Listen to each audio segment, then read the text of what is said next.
Hello, everyone. Omni-sensei here with What If I Was Reborn in Invincible as Thragg, Part 2. If you enjoy this content, please smash the like button. If you haven't already, please subscribe to the channel. Don't forget to check out the original story linked in the description. I hope you enjoy listening to it.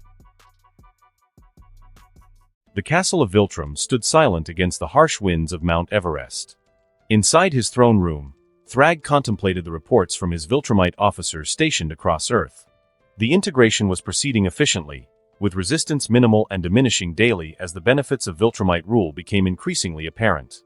But one particular report had captured his attention. The Russian deployment, overseen by Conquest, showed the expected results: crime rates plummeting, infrastructure improvements accelerating, diplomatic relations stabilizing, yet something in the wording struck Thragg as noteworthy. Conquest, the oldest living Viltrumite, had always been efficient in his brutality. A weapon of unparalleled destructive capacity, aimed and released at Thragg's command. Yet his report contained a curious phrase, awaiting further instructions to better serve the glory of Viltrum. Such formality was unnecessary in internal communications to Thragg.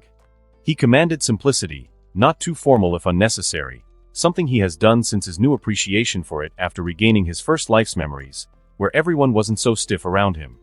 Though, to be fair, he himself wasn't the most approachable person. Beyond that, it suggested something Thragg had observed before but never fully considered until his human memories provided context. Conquest was seeking connection, approval, and purpose beyond mere destruction. Thragg rose from his throne, his decision made. He would speak with Conquest personally. Not merely as Grand Regent to subordinate, but as one ancient warrior to another. His human perspective had granted him insights into emotional states he previously would have dismissed as irrelevant weakness. The mad dog of Viltrum had served faithfully for centuries. Perhaps it was time to understand the beast better, to recognize that even the most ferocious hound could suffer from isolation. With a thought, Thragg activated his communication device. "General Craig, inform Conquest that I will visit Moscow today. He is to meet me at the Kremlin in 1 hour." "Yes, Grand Regent," came the immediate reply. Thragg stepped onto the balcony of his mountain fortress, the thin air posing no discomfort to his Viltrumite physiology. With a slight flex of his will, he launched himself skyward, accelerating. As he flew, he considered what he knew of Conquest from both his second and first life memories. The warrior was ancient, the oldest living Viltrumite aside from Thragg himself. He had served under Emperor Argal and had been considered a friend to the great leader. And he had failed to prevent Argal's assassination, a failure Thragg had never forgiven, even as he utilized Conquest's unmatched capacity for violence in service to the Empire. But now, with the perspective granted by his human memories, Thragg saw something he had previously overlooked. Conquest's bloodlust and his seeming enjoyment of battle and suffering, these were not merely the traits of a sadist. They were the behaviors of a being desperate for connection, finding it only in the intimate violence of combat. In battle, Conquest was never alone. He was joined with his opponent in a dance of destruction, a momentary respite from the isolation that had defined his existence for millennia. The realization didn't soften Thragg's assessment of Conquest as a tool, a weapon to be wielded. But it did deepen his understanding of how best to employ that weapon, and perhaps, how to ensure its continued reliability in his new plans. Moscow appeared on the horizon, the city now hosting one of Earth's most efficient Viltrumite integration zones. Conquest had been thorough in his management of the region, as expected. What was unexpected was the restraint he had shown: minimal casualties, maximum compliance. There was hope for the mad dog yet.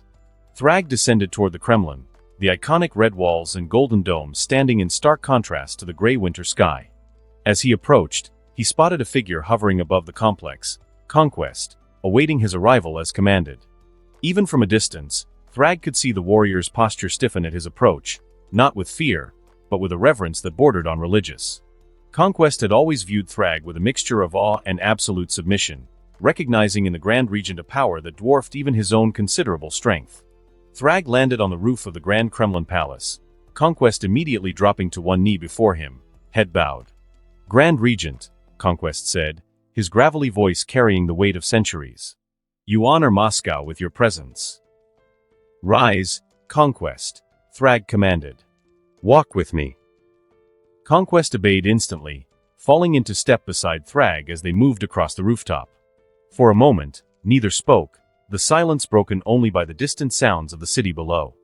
"Your management of the Russian territories has been efficient," Thragg finally said, his deep voice carrying easily despite the wind. "The human governments are compliant, crime has been reduced, and the population appears to be adapting well to Viltrumite authority."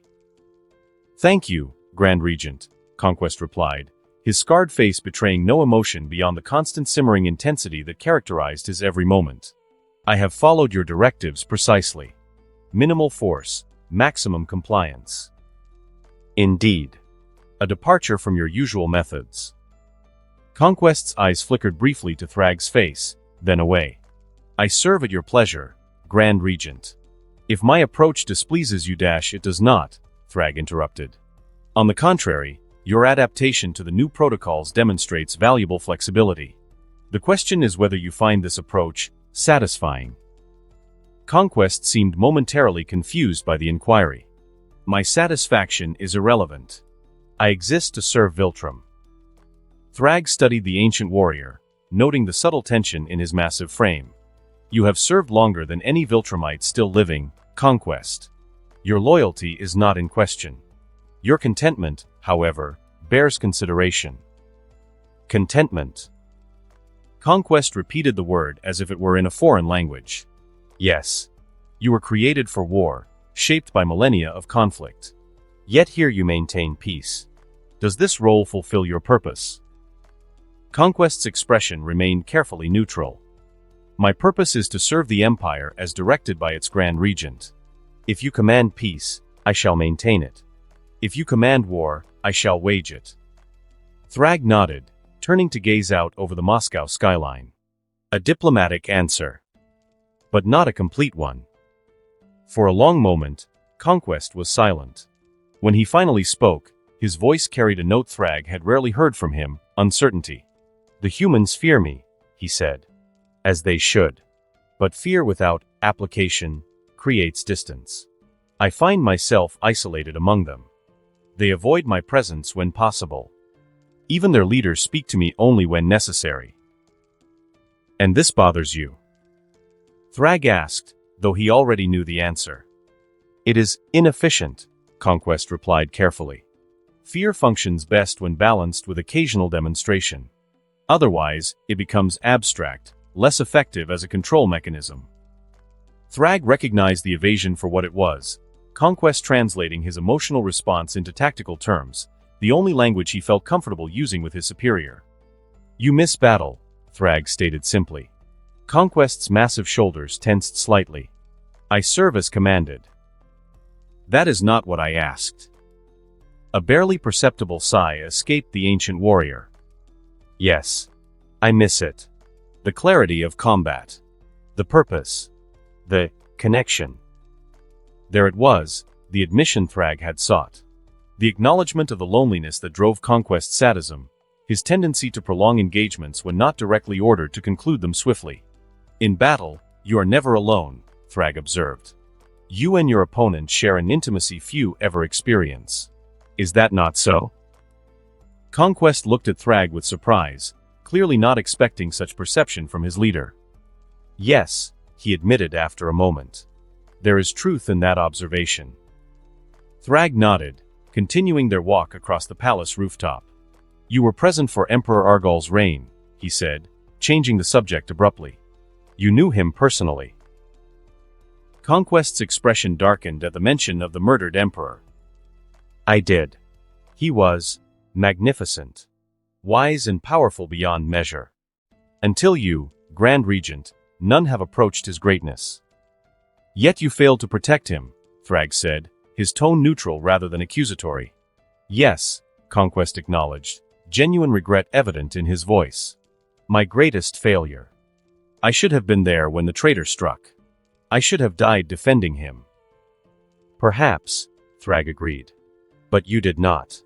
And in your continued service to Viltrum, you have compensated somewhat for that failure." Conquest looked at Thragg with something approaching hope, a strange expression on his battle-hardened face. "You believe so, Grand Regent?" "I do," Thragg confirmed. "Your loyalty to the Empire has never wavered, even in our darkest hours. That counts for something, even against such a grievous failure. For the first time in their conversation, Conquest seemed genuinely affected, the hardened exterior cracking to reveal something vulnerable beneath. "I thank you, Grand Regent. Your words honor me beyond measure." Thragg stopped walking, turning to face the ancient warrior directly. "I have been contemplating the efficiency of our current deployment strategy," he said. "While your management of the Russian territories has been exemplary, I believe your talents might be better utilized in a more direct advisory capacity." Advisory. Conquest repeated, clearly uncertain of the term's application to himself. "Yes. Henceforth, when your duties here permit, you will accompany me. Your experience spans millennia. Your perspective on Viltrumite history and tactics may prove valuable as we navigate this integration phase." Conquest's reaction was immediate, a straightening of his massive frame, a new alertness in his eyes. "I would be honored beyond words, Grand Regent." "This is not merely an honor," Thragg clarified. "It is a tactical reassignment. Your isolation here diminishes your effectiveness. Your proximity to Viltrumite command will remedy that inefficiency." Both understood that this explanation was a courtesy, a way for Conquest to accept what was essentially an act of kindness without acknowledging it as such. Viltrumites did not speak of emotional needs, but they could address tactical inefficiencies. "I understand, Grand Regent," Conquest said, inclining his head respectfully. "I will arrange my duties here to accommodate this new assignment." "Good," Thragg nodded. "Now, brief me on the current status of the Russian integration. Spare no detail." As Conquest began his report, Thragg observed the subtle but unmistakable change in the ancient warrior's demeanor. The constant tension that had characterized his bearing had eased slightly. His voice carried a new note of engagement. The mad dog had been thrown a bone, and his loyalty, already absolute, would only deepen. This was what Thragg's human life's perspective had granted him, the ability to see beyond mere utility to the emotional undercurrents that drove even the most hardened Viltrumite warriors.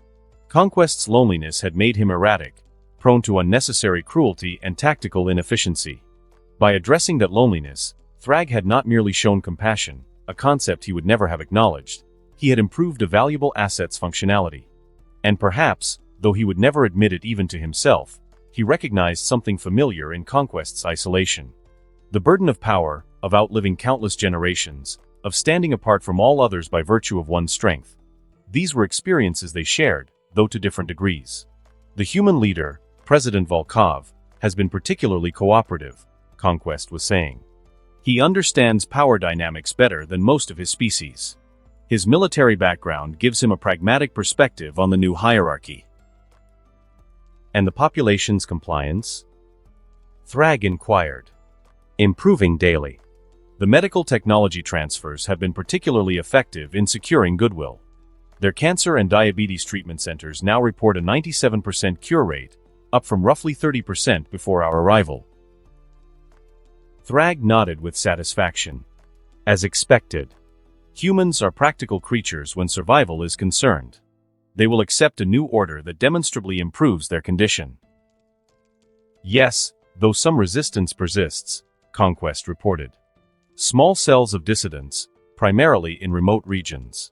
Nothing significant enough to warrant direct intervention. Monitor them, Thragg instructed. But take no action unless they move beyond rhetoric to actual sabotage. Martyrs create more problems than they solve. Understood, Grand Regent. They continued their discussion of Russian affairs for another hour, walking the perimeter of the Kremlin complex as Conquest detailed the region's integration progress. Throughout, Thragg noted the warrior's growing animation, his evident satisfaction at being consulted, at having his expertise valued beyond his capacity for violence.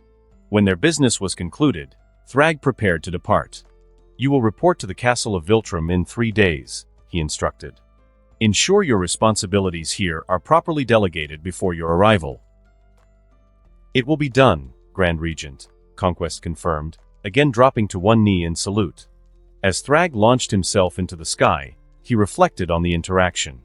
A small adjustment in deployment strategy, a minor acknowledgement of an ancient warrior's psychological needs, these were trivial matters in the grand scheme of the Viltrumite integration. Yet they represented something significant, the application of his human perspective to the governance of his people. Before his memories had returned, he would never have considered Conquest's loneliness as anything but weakness. Now he recognized it as both a vulnerability to be managed and a lever to be utilized. The mad dog would serve more effectively now, his leash held not just by fear and duty, but by a crumb of connection, of purpose beyond mere destruction. As Moscow receded behind him, Thragg allowed himself a moment of satisfaction. The integration of Earth continued apace. His Viltrumites were being deployed with increasing efficiency. And soon, the interface had promised, new universes would open to his exploration. All truly was proceeding as planned. The Team headquarters buzzed with unusual energy. Mark Grayson sat on the edge of a training platform, watching as Rexplode demonstrated his explosive abilities on a series of holographic targets. "Watch and learn, Invincible," Rex called out, charging several metal spheres simultaneously. "This is how a professional handles multiple threats." He launched the spheres in rapid succession, each one detonating with pinpoint precision against different targets. The explosions created a rhythmic percussion that echoed through the training room. "Not bad," Mark acknowledged with a half-smile. "Though I'm pretty sure Eve could take out twice as many in half the time." Adam Eve, who had been hovering nearby creating complex molecular structures, glanced over with a smirk. "Don't drag me into Rex's ego-boosting exercises." "It's not ego if you can back it up," Rex retorted, flipping another charged object between his fingers. "Besides, not all of us can rearrange matter with our minds. Some of us have to work with what we've got." Eve rolled her eyes and returned to her practice, pink energy flowing from her fingertips as she constructed increasingly intricate patterns in the air. Across the room, Monster Girl was studying scientific readouts with intense concentration. "You know, guys, these energy signatures are off the charts," she muttered, scrolling through data on a tablet. "The Viltrumite integration has changed everything. Our normal response protocols are basically useless. Adaptation is necessary for survival," came a calm, measured voice from behind her. Monster Girl turned to see Roberta approaching. No longer confined to her robotic avatar, the newly embodied genius moved with an almost hypnotic grace, as if still marveling at the sensation of flesh and blood after decades trapped in a tank.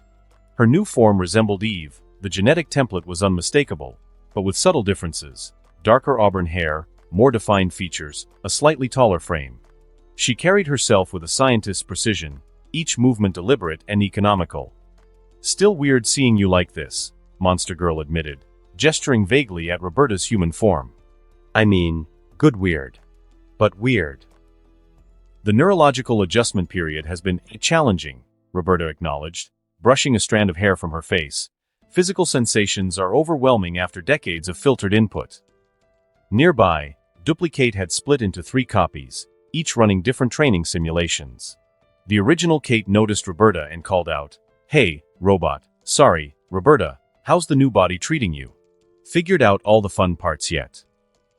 "If by fun parts you're referring to sensory pleasures, I'm still exploring various foods, though if you meant any other forms, then no," Roberta replied with clinical detachment.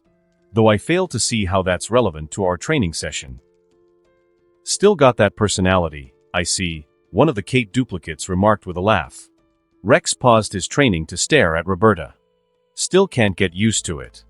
One minute you're a robot skull on wheels, next you're, well, hot." "Your eloquence remains unmatched, Rex," Roberta replied dryly, not bothering to look up from the console she was now operating. "Perhaps you could direct your attention to improving your aim rather than my appearance." "My aim is perfect," Rex snapped, charging a small metal ball and flicking it at a distant target. It exploded with pinpoint accuracy. "See." "Impressive," came a deep, resonant voice from the entrance. "Though precision without purpose is merely spectacle." The entire room froze. Standing in the doorway was Thragg, Grand Regent of the Viltrum Empire, his imposing frame nearly filling the entrance. His crimson cape draped regally from his shoulders, his mustache perfectly groomed as always. Despite the month that had passed since Earth's integration, his presence still commanded immediate, instinctive fear. "Grand Regent," Mark acknowledged, standing quickly, immediately taking a more formal tone. "We weren't expecting you." "Clearly," Thragg replied, his gaze sweeping the room with analytical precision. "I came to check on your progress, Mark." Your training sessions with General Craig have shown improvement, but I understand you've been spending significant time with your friends. The way he said friends carried neither warmth nor disdain, merely observation. Yeah, well, they're my team, Mark said, a hint of defensiveness in his tone, immediately the formality slipping away, still not used to attempting it. One of your teams, Thragg corrected. Your Viltrumite heritage demands broader allegiances. Monster Girl stepped forward. Mark's allowed to have a life outside Viltrumite stuff, you know. Thragg regarded her with mild interest. Amanda, isn't it? The one whose powers reverse her aging process. A fascinating biological paradox. Monster Girl blinked, surprised that the Grand Regent knew her real name. Yeah. That's me. Not used to hearing my actual name from, well, anyone really. I make it a point to know all powered individuals under my protection, Thragg stated matter-of-factly. Particularly those with unique abilities. The three Kates merged back into one as she approached cautiously. So what brings the Grand Regent himself to our humble headquarters? Surely you've got bigger things to worry about than a training session. Thragg's attention shifted to Roberta, his eyes narrowing slightly. I came to assess Mark's progress, but I find myself intrigued by other developments as well. You must be the one formerly known as Robot. Your transformation is unexpected. Roberta inclined her head respectfully, fighting to keep her expression neutral despite the rush of excitement she felt under his scrutiny. Grand Regent. An honor to meet you in my true form.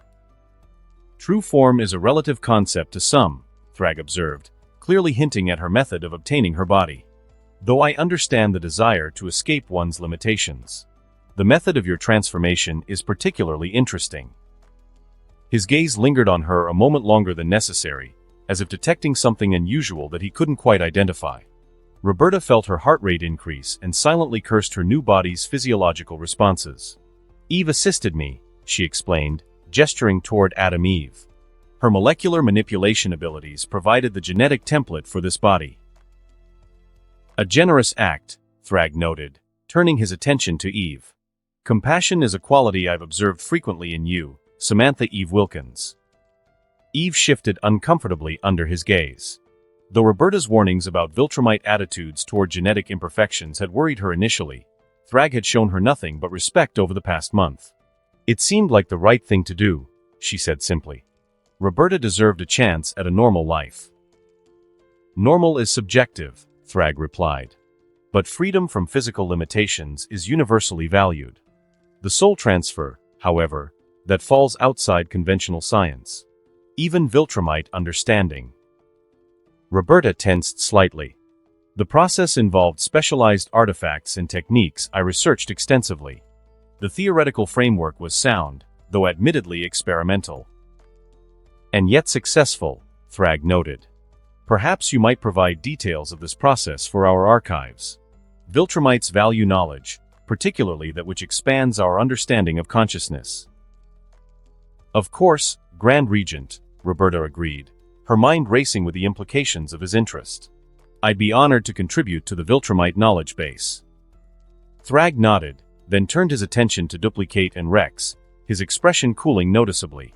The Duplicator and the Explosives Manipulator. I've reviewed your files extensively. Something wrong with our files? Rex challenged, though his voice lacked its usual bravado. Loyalty is a cornerstone of Viltrumite values, Thragg stated flatly. Those who betray their comrades demonstrate a fundamental character flaw that cannot be overlooked. Rex stiffened. What are you talking about? Your infidelity with Catherine Cha while committed to Samantha Eve Wilkins, Thragg said, his tone matter of fact. A betrayal of trust between teammates that weakened your collective effectiveness.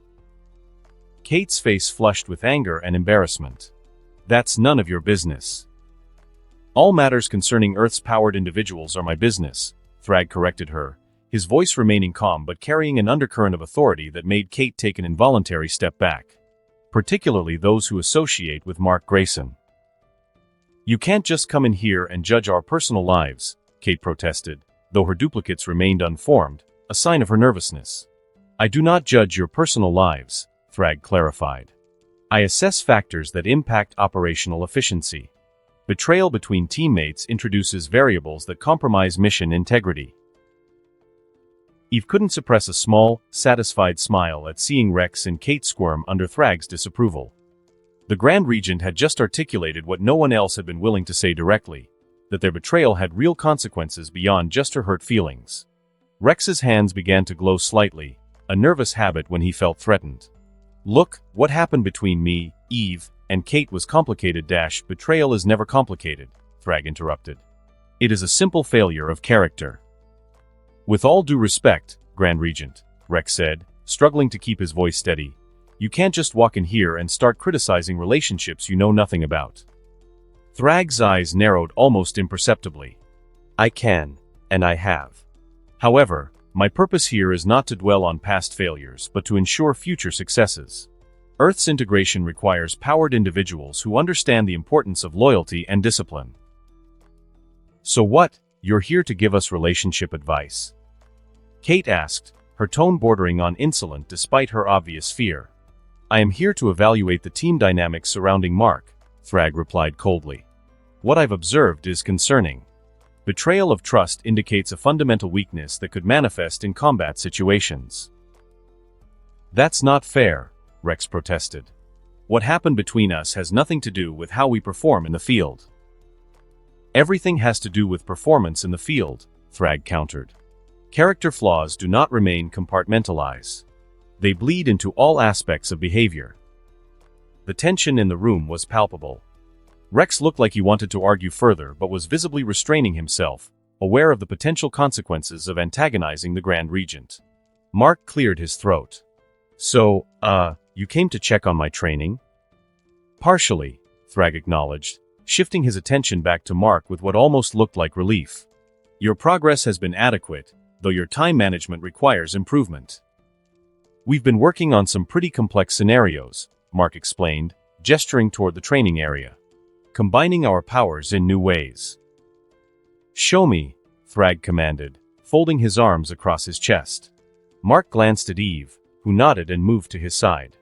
We've been practicing synchronized attacks, she explained. I create structures that Mark can use for tactical advantage. Demonstrate, Thragg ordered. Eve's hands glowed with pink energy as she created a series of platforms and barriers throughout the training area. Mark launched himself into the air, using the structures as springboards to change direction rapidly while maintaining momentum. As holographic targets appeared, Eve would create ramps or deflection surfaces that Mark could use to redirect his trajectory for maximum impact. Thragg watched with analytical precision, his expression unchanging. When they finished, he gave a single nod. Acceptable coordination. Though your reaction time could be improved by 0.7 seconds with proper anticipation, Eve. We're still working out the timing, Eve admitted, floating down beside Mark. Your molecular manipulation abilities are impressive, Thragg noted. Few in the universe demonstrate such fine control over matter. Eve blinked, surprised by the compliment. Thank you, Grand Regent. You've been helping Mark with humanitarian projects as well, Thragg continued. Using your powers for more than combat. How did you know that? Eve asked. I, again, monitor all significant powered activity on Earth, Thragg stated as if it were obvious. Your efforts to improve agricultural yields in drought-affected regions have been noted. It seemed like a better use of our abilities than just punching bad guys, Mark explained. Eve can literally create food from thin air. A worthwhile endeavor, Thragg conceded, his tone softening slightly. The integration benefits from such initiatives. However, your combat training remains essential. Eve had noticed this pattern over the past month, Thragg's apparent approval of her and Mark working together, followed by suggestions that they train together, eat together, plan together. It was transparent matchmaking from the most unlikely source imaginable. We've been training, Mark assured him. Eve's been helping me improve my aerial maneuvers. Good, Thragg nodded. Your aerial combat capabilities require refinement. Perhaps tomorrow you both might join me at the castle for specialized instruction. Both of us? Eve questioned. I'm not sure how much help I'd be with Viltrumite combat techniques. Your presence would provide practical application scenarios, Thragg explained. Mark must learn to coordinate with powered allies of varying capabilities. Your molecular manipulation offers unique opportunities. Another transparent excuse to push them together, Eve thought, though she found herself not entirely opposed to the idea. Sure, I guess we could do that, she agreed, glancing at Mark. Great, Mark said, with forced enthusiasm. Looking forward to it. Thragg turned his attention back to Monster Girl, who had been quietly observing the exchange. Amanda, I have something for you. Monster Girl looked startled. For me? Your condition has been of interest to our medical division, Thragg explained. The reverse aging effect of your transformation presents unique challenges that our scientists found stimulating to address. You've been studying my powers? Monster Girl asked, unsure whether to be flattered or concerned. We study all significant metahuman abilities, Thragg confirmed. Yours particularly, as the cellular regression mechanism has parallels to certain Viltrumite regenerative processes. He reached into a compartment in his uniform and withdrew a small, disc-shaped device with a softly glowing blue center. Viltrumite medical technology, he explained, repurposed for your specific condition. The room fell silent as Monster Girl stared at the device with cautious hope. What does it do? It accelerates cellular regeneration and aging, Thragg explained. Originally designed to heal wounds rapidly, I had it modified to stimulate controlled aging. 1 hour of use should equate to approximately 1 year of physical maturation. Though, perhaps it will be even faster, it is best you see for yourself. Monster Girl's eyes widened. You mean, I could look my actual age?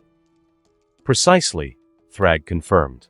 The process is painless, perhaps even pleasant. The sensation has been described as similar to a mild euphoria. Why would you do this for me? Monster Girl asked, her voice barely above a whisper. Your condition is a waste of potential, Thragg stated pragmatically. Your abilities would be more effectively utilized without the psychological burden of appearing as a child and the fear of remaining in your form for too long. But there has to be a catch, Monster Girl insisted. Nothing's free, especially from you guys. She immediately bit the inside of her cheek at that last comment, fearing that she was rude. The catch, as you put it, is simply that your increased effectiveness serves Earth security, which aligns with Viltrumite interests, Thragg replied. Additionally, the device provides valuable data on human Viltrumite technology interfaces. So I'm a guinea pig? Monster Girl asked, though her eyes never left the device. A research partner, Thragg corrected. The technology is safe. It has been thoroughly tested on cellular samples from your previous medical examinations. You had access to my medical files? Monster Girl asked, though she seemed more resigned than outraged. All metahuman medical data was transferred to Viltrumite archives during the integration, Thragg stated matter-of-factly. Standard protocol. Monster Girl reached for the device with trembling hands. How does it work? Place it against your sternum, Thragg instructed. The controls are intuitive. Think of it as a dial you can mentally adjust. Begin with minimal settings to acclimate to the sensation. With only a moment's hesitation, Monster Girl placed the device against her chest. It adhered gently to her skin, the blue glow pulsing in rhythm with her heartbeat.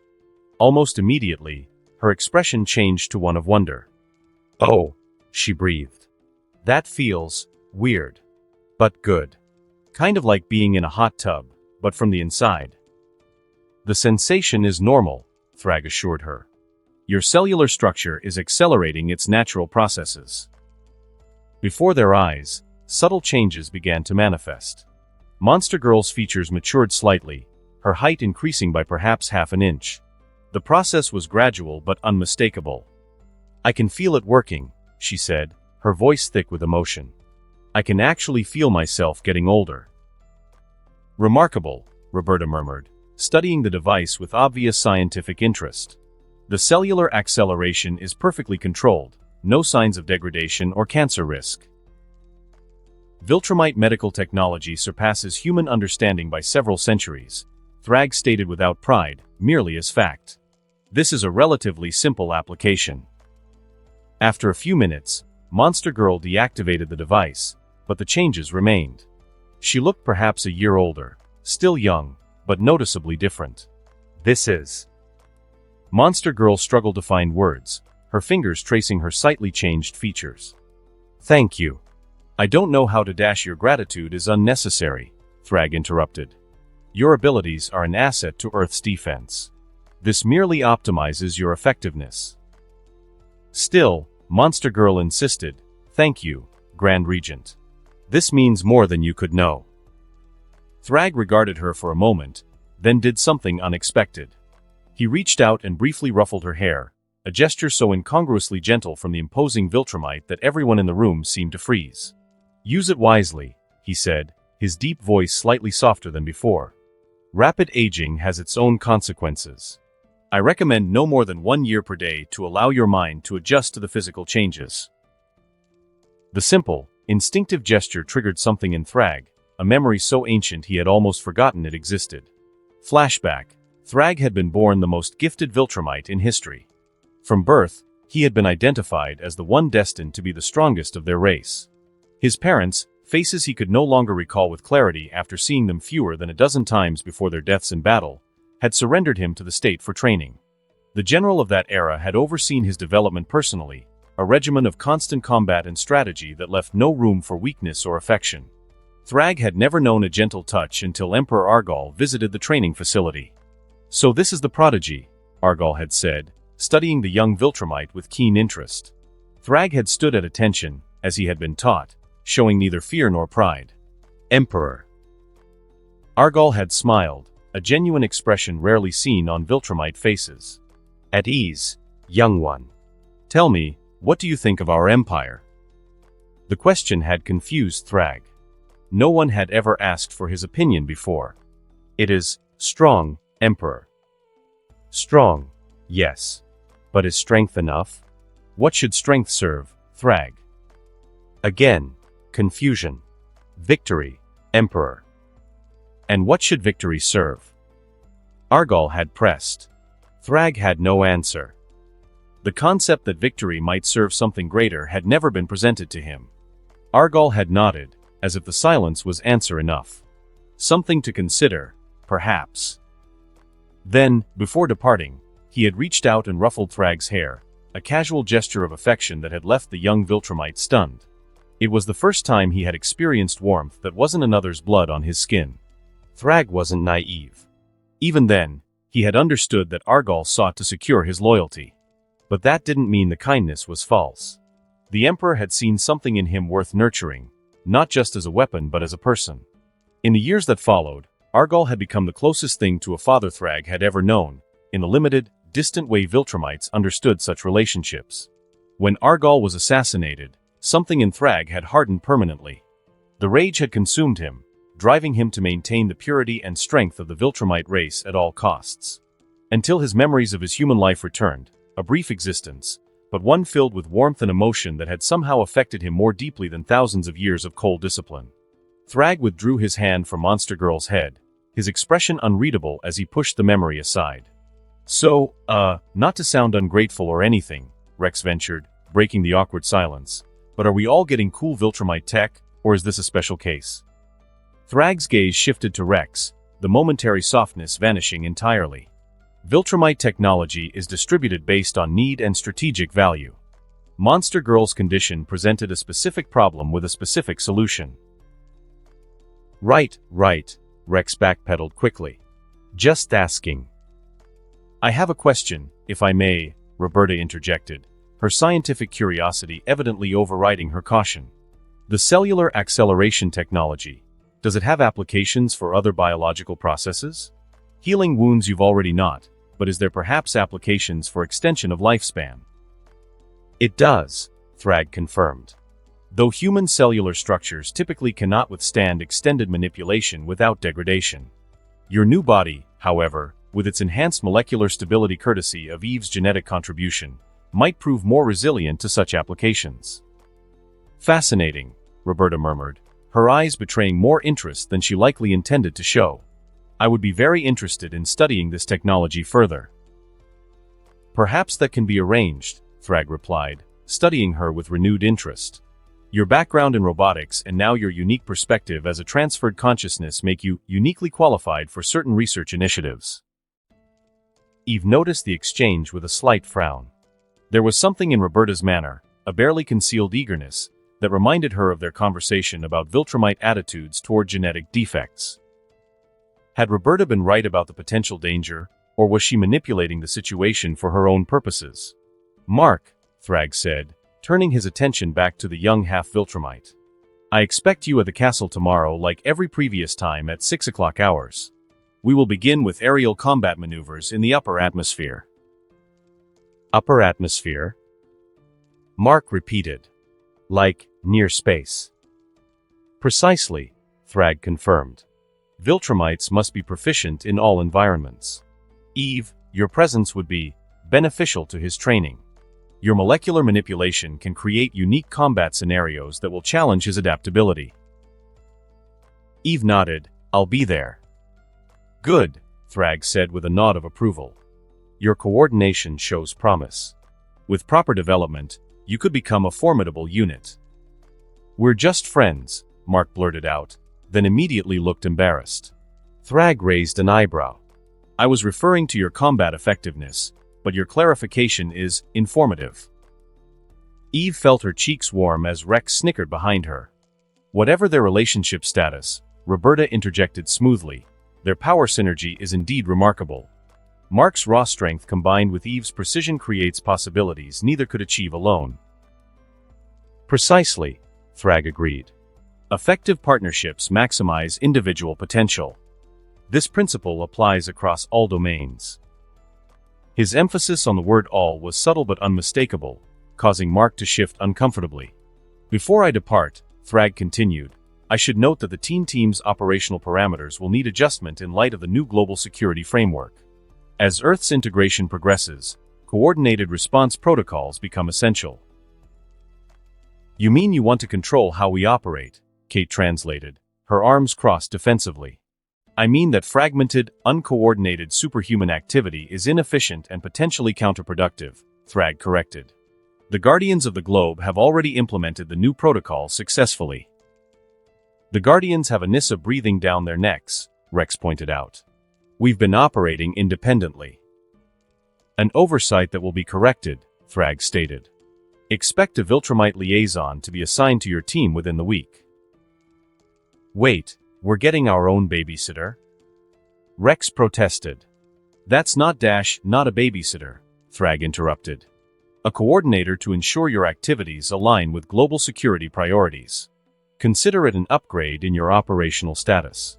Only teams deemed significant receive such attention." He delivered this last part as if it were a compliment, though the underlying message was clear. The team was now firmly under Viltrumite supervision. "I must depart," Thragg announced abruptly. "Mark, Eve, remember, tomorrow, 6 o'clock. Amanda, use the device judiciously. The rest of you." His gaze swept over the others. "Continue your training. Earth's security depends on the effectiveness of its powered individuals." Without waiting for a response, he turned and strode from the room, his cape billowing behind him. As the door closed, Rex let out a long, shaky breath. "Jesus. I thought he was going to vaporize me on the spot." "He doesn't vaporize people," Eve said, rolling her eyes. "He's just intense." "Intense?"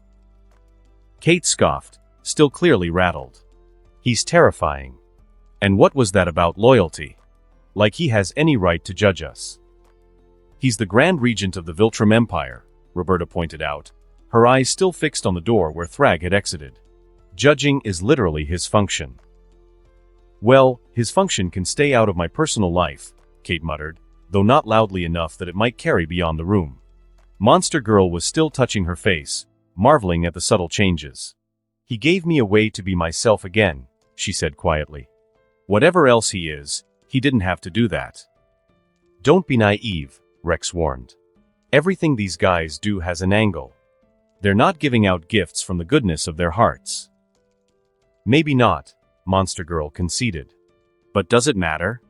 This device could change my life. For the first time in years, I have a chance to actually look my age." Mark looked thoughtful. He's different than I expected. From what my dad told me about Viltrumites, they're not usually this accommodating. Perhaps Earth has changed him, Roberta suggested, her voice carefully neutral despite the theories racing through her mind. Or perhaps he's always been more complex than anyone realized. Or perhaps it's all an act to get us to lower our guard, Rex countered. Let's not forget these are the same guys who were planning to conquer Earth before they decided on this whole integration thing. Either way, Eve said pragmatically, we're stuck with them. And if Thragg wants to give us helpful technology and training, I say we take advantage of it while staying alert. Spoken like someone who's on the Grand Regent's good side, Kate remarked with a hint of bitterness. Some of us apparently don't meet his high moral standards. Eve's expression hardened. Maybe you should have thought about standards before sleeping with my boyfriend.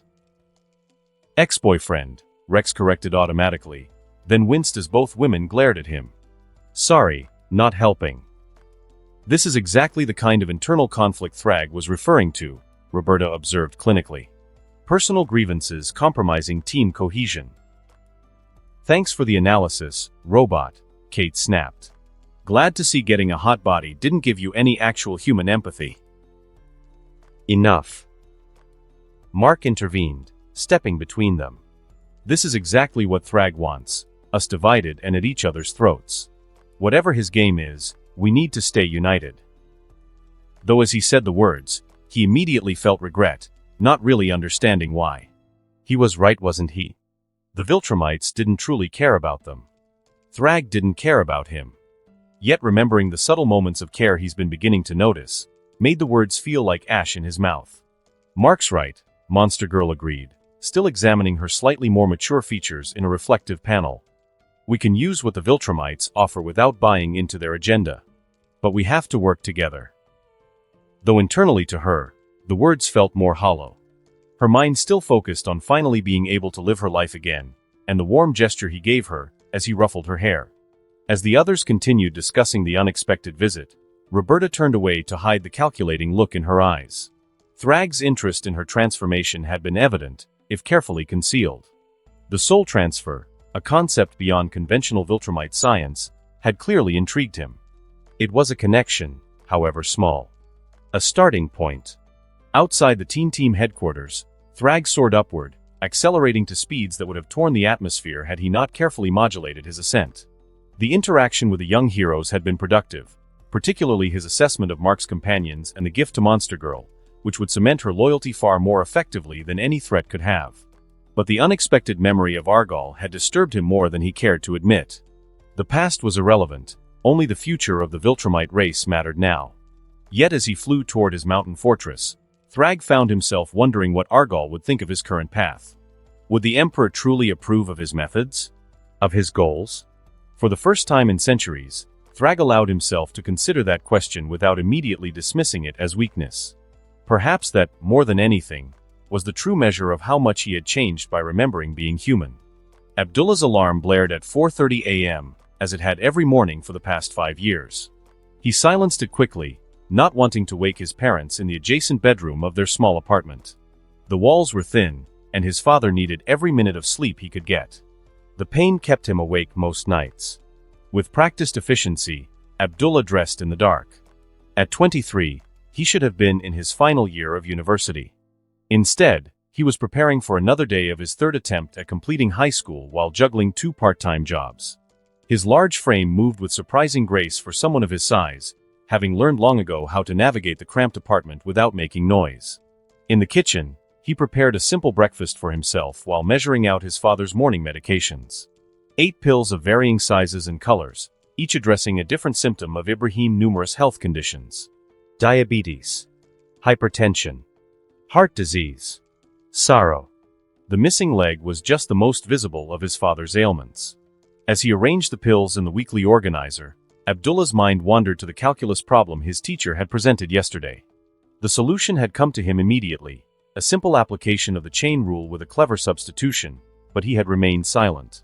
The last time he'd answered too quickly, too correctly, the other students had stared. The teacher had questioned him skeptically, as if suspecting cheating. It was easier to pretend not to know, to blend into the background of struggling students rather than stand out as the odd one who could solve complex equations despite having repeated the same grade 3 times. "You're up early again." Abdullah turned to see his mother, Fatima, standing in the doorway. At 58, she looked 20 years older, her once beautiful face lined with exhaustion, her back permanently curved from decades of labor.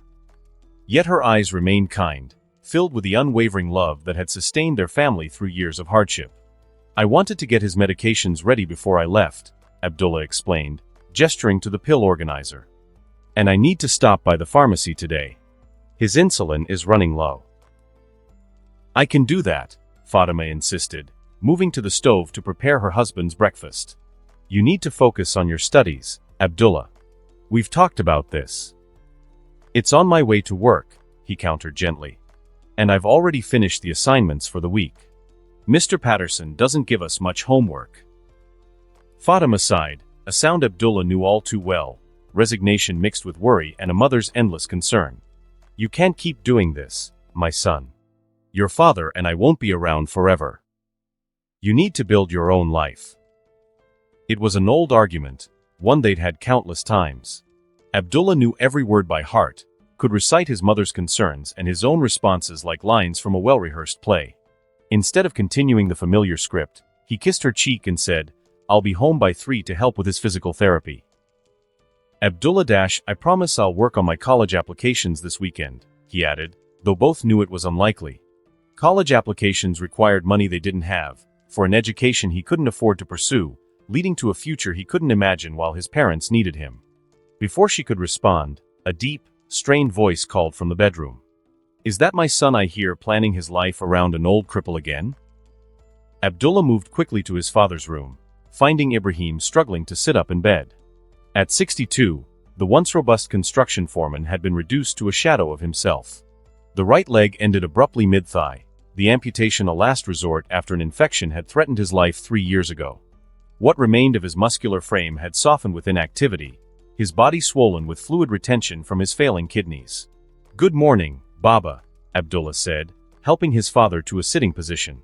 "How's the pain today?" Ibrahim waved away the question. "I heard you and your mother. We agreed you would focus on school this semester." "And I am," Abdullah assured him, reaching for the wheelchair beside the bed. "I got an A on my physics test yesterday." "An A?" Ibrahim scoffed, though pride flickered briefly in his eyes. "You could teach the class if they let you. You should be in a university, not repeating high school because your stubborn father can't take care of himself." "It's not like that, Baba." It is exactly like that," Ibrahim interrupted, his voice rising. "Look at you. 23 years old, brilliant beyond anyone in this neighborhood, and you're stuck changing an old man's bedpan and counting his pills. It's not right, Abdullah. It's not what I wanted for you." Abdullah absorbed his father's anger without flinching, recognizing it for what it was, not rage directed at him, but at the circumstances that had trapped them all. Ibrahim had been a proud man once, providing comfortably for his family through honest, hard work. The series of health crises that had befallen him over the past decade had stripped away not just his physical capabilities but his sense of worth. "What you wanted doesn't matter anymore, Baba," Abdullah said softly, helping his father into the wheelchair. "What matters is what we have now. And what we have is a family that takes care of each other." Ibrahim's eyes filled with tears he would never allow to fall. A father should not be his son's burden. "You're not a burden," Abdullah insisted, the words automatic after years of repetition. "You're my father." The morning routine proceeded as it always did. Abdullah helped Ibrahim to the bathroom, assisted with his washing and dressing, then wheeled him to the kitchen where Fatima had prepared a careful breakfast that balanced his dietary restrictions with a need to maintain what strength he had left. The insulin injection, the blood pressure check, the careful documentation of all vitals in the worn notebook they kept for doctor visits they could rarely afford.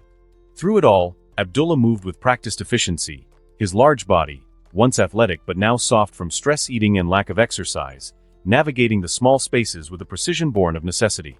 His mind, however, wandered as it often did to theoretical problems and abstract concepts that provided escape from the grinding reality of their daily existence. Today, he was contemplating the mathematical elegance of general relativity, mentally working through tensor equations he'd taught himself from library books. The curvature of spacetime, the gravitational constant, the relationship between mass and energy, these concepts made sense to him in a way that his own life never had. In mathematics and physics, there were solutions to every problem if one was clever enough to find them. In real life, some problems had no solutions, only accommodations. "You're doing it again," Fatima observed, placing a gentle hand on his shoulder. "Traveling to that world in your mind." Abdullah blinked, returning to the present. "Sorry, Mama. I was just thinking." "About what?" Ibrahim asked, genuinely curious. Despite his frustration with their situation, he had always encouraged Abdullah's intellectual pursuits, had always been proud of his son's remarkable mind. "Einstein's field equations," Abdullah admitted, somewhat embarrassed. "I was trying to work through an alternative approach to quantum gravity using modified tensor calculus." Ibrahim and Fatima exchanged a look, pride mingled with sorrow. Their son, who should have been in a prestigious research institution, was instead measuring insulin doses and calculating how to stretch their meager finances until the next payday. "You should write it down," Ibrahim suggested. "Your ideas. Even if no one reads them now, someday they might." Abdullah nodded, though he knew he wouldn't. What was the point of writing down theories no one would ever see? His days were consumed with work and caregiving, his nights with exhaustion and preparation for the next day's challenges. The brilliant solutions that came to him in moments of clarity inevitably faded, lost to the demands of survival. "I need to go," he said, checking the time. "My shift starts at 7. "Go," Fatima urged. "I'll take care of everything here." Abdullah hesitated, looking at his father. Ibrahim's face was already drawn with pain, though it was barely 6 a.m. The medication was wearing off, but he wouldn't take more until exactly 8 a.m., adhering strictly to the schedule to make their limited supply last. "Go," Ibrahim echoed his wife, his voice firm despite his discomfort. "Live something of your own life, at least for a few hours." With reluctance, Abdullah gathered his backpack and headed for the door. Before leaving, he paused, looking back at his parents, his mother standing protectively beside his father's wheelchair, both of them watching him with a mixture of love and concern that broke his heart daily. "I'll be home by 3, he promised again. "Call me if you need anything before then."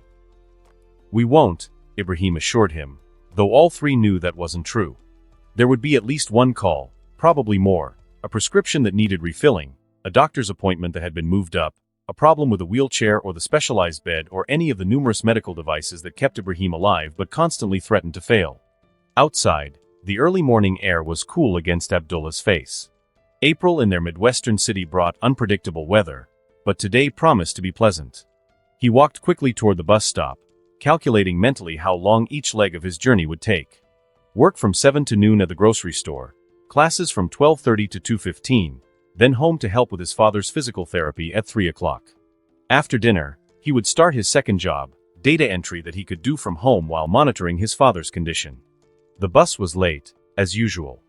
Abdullah stood patiently, using the time to review vocabulary for his English literature class. Despite being a native English speaker, the nuances of literary analysis sometimes escaped him. Numbers and equations came naturally. The subjective interpretations of human emotion expressed through fiction required more effort. As he waited, he noticed a new poster on the bus shelter wall. Viltrumite Medical Initiative, it proclaimed in bold letters. Registration now open for Phase 2 treatment programs. Below was an image of a smiling family standing beside what appeared to be a Viltrumite medical officer, the alien's distinctive uniform unmistakable. Abdullah had, of course, followed the news of Earth's integration into the Viltrum Empire with the same stunned disbelief as everyone else. The arrival of Thragg and the subsequent establishment of Viltrumite rule had seemed, at first, like something from one of the science fiction novels he occasionally allowed himself as an indulgence. But the weeks since the integration had brought tangible changes, crime rates plummeting, new technologies appearing, and most significantly, medical breakthroughs that bordered on miraculous. The first phase of the Viltrumite Medical Initiative had focused on major hospitals in urban centers, introducing technologies that could cure cancers, regenerate damaged organs, and eliminate diseases that had plagued humanity for centuries. Phase 2, according to the news reports Abdullah had devoured, would extend these treatments to individuals with chronic conditions, focusing on those whose ailments prevented them from contributing fully to society. People like his father. Abdullah had already submitted an application on Ibrahim's behalf, though he'd said nothing to his parents about it. The chances of being selected seemed infinitesimal, millions of people suffering from similar conditions, all hoping for the same miracle. Better not to raise hopes that would almost certainly be crushed. The bus finally arrived, already crowded with early shift workers. Abdullah squeezed his large frame into a standing position near the back, holding the overhead rail as the vehicle lurched forward. Around him, conversations ebbed and flowed, many centered on the changes brought by Viltrumite rule. "My cousin's kid got treated last week," an older woman was telling her companion. "Leukemia, stage 4. The doctors had given up. Now? Not a cancer cell in his body. Playing soccer like nothing ever happened." "My brother applied for his heart condition," her friend replied. "Still waiting to hear back. They say they're prioritizing based on something called societal contribution potential." "Sounds like they're picking who lives and dies," a man interjected from across the aisle, his voice low but intense. "Deciding who's worthy based on how useful you are to them. It's eugenics, plain and simple." "It's triage," the first woman countered. "They can't treat everyone at once. Makes sense to start with the ones who can get back to work fastest, contribute the most." Abdullah listened without commenting, though the phrase societal contribution potential sent a chill through him. By that metric, his father, unemployed for years, dependent on care, with little prospect of returning to meaningful work, would rank near the bottom of any priority list. The bus stopped at the intersection near the grocery store where Abdullah worked. As he disembarked, his phone buzzed with a notification. Probably his mother, he thought, already needing something he'd forgotten. But when he checked the screen, the message wasn't from Fatima. Viltrumite Medical Initiative, application ID #FM782934, Ibrahim Al-Munir, has been approved for Phase 2 treatment. Report to Regional Medical Center, Section 5, 9 o'clock tomorrow for initial assessment. Bring identification and complete medical history. Abdullah stopped walking, staring at the screen in disbelief. Approved. It seemed impossible. They had submitted the application less than a week ago, and the selection criteria were supposed to be incredibly stringent. How had Ibrahim, an unemployed former construction worker with multiple chronic conditions, qualified for treatment? For a moment, Abdullah allowed himself to imagine what it might mean. If the Viltrumite medical technology could heal his father, restore his leg, cure his diabetes and heart disease, give him back his strength and vitality, it would transform not just Ibrahim's life, but all of theirs. His father could work again, regain his independence and dignity. His mother could rest after decades of caregiving. And Abdullah himself might finally be able to pursue his own dreams, to explore the intellectual potential that had been sacrificed to necessity. The hope was almost painful. But practicality quickly reasserted itself. Tomorrow at 9 a.m. meant Abdullah would need to miss work, which meant lost wages they couldn't afford. The regional medical center was across town, requiring transportation they didn't have. And the complete medical history would be challenging to compile, given that Ibrahim's care had been fragmented across multiple healthcare providers over the years, many of whom they'd had to abandon when insurance coverage changed or costs became prohibitive. Still, these were solvable problems. Abdullah would make it work. He always did. With renewed determination, he continued to the grocery store, his mind racing with plans and calculations. He would need to call his supervisor, explain the situation, perhaps offer to work extra hours to compensate. He would need to arrange transportation, maybe Mr. Patel next door would be willing to drive them. He would need to gather his father's medical records, perhaps visit the hospital archives after his shift. The day passed in a blur.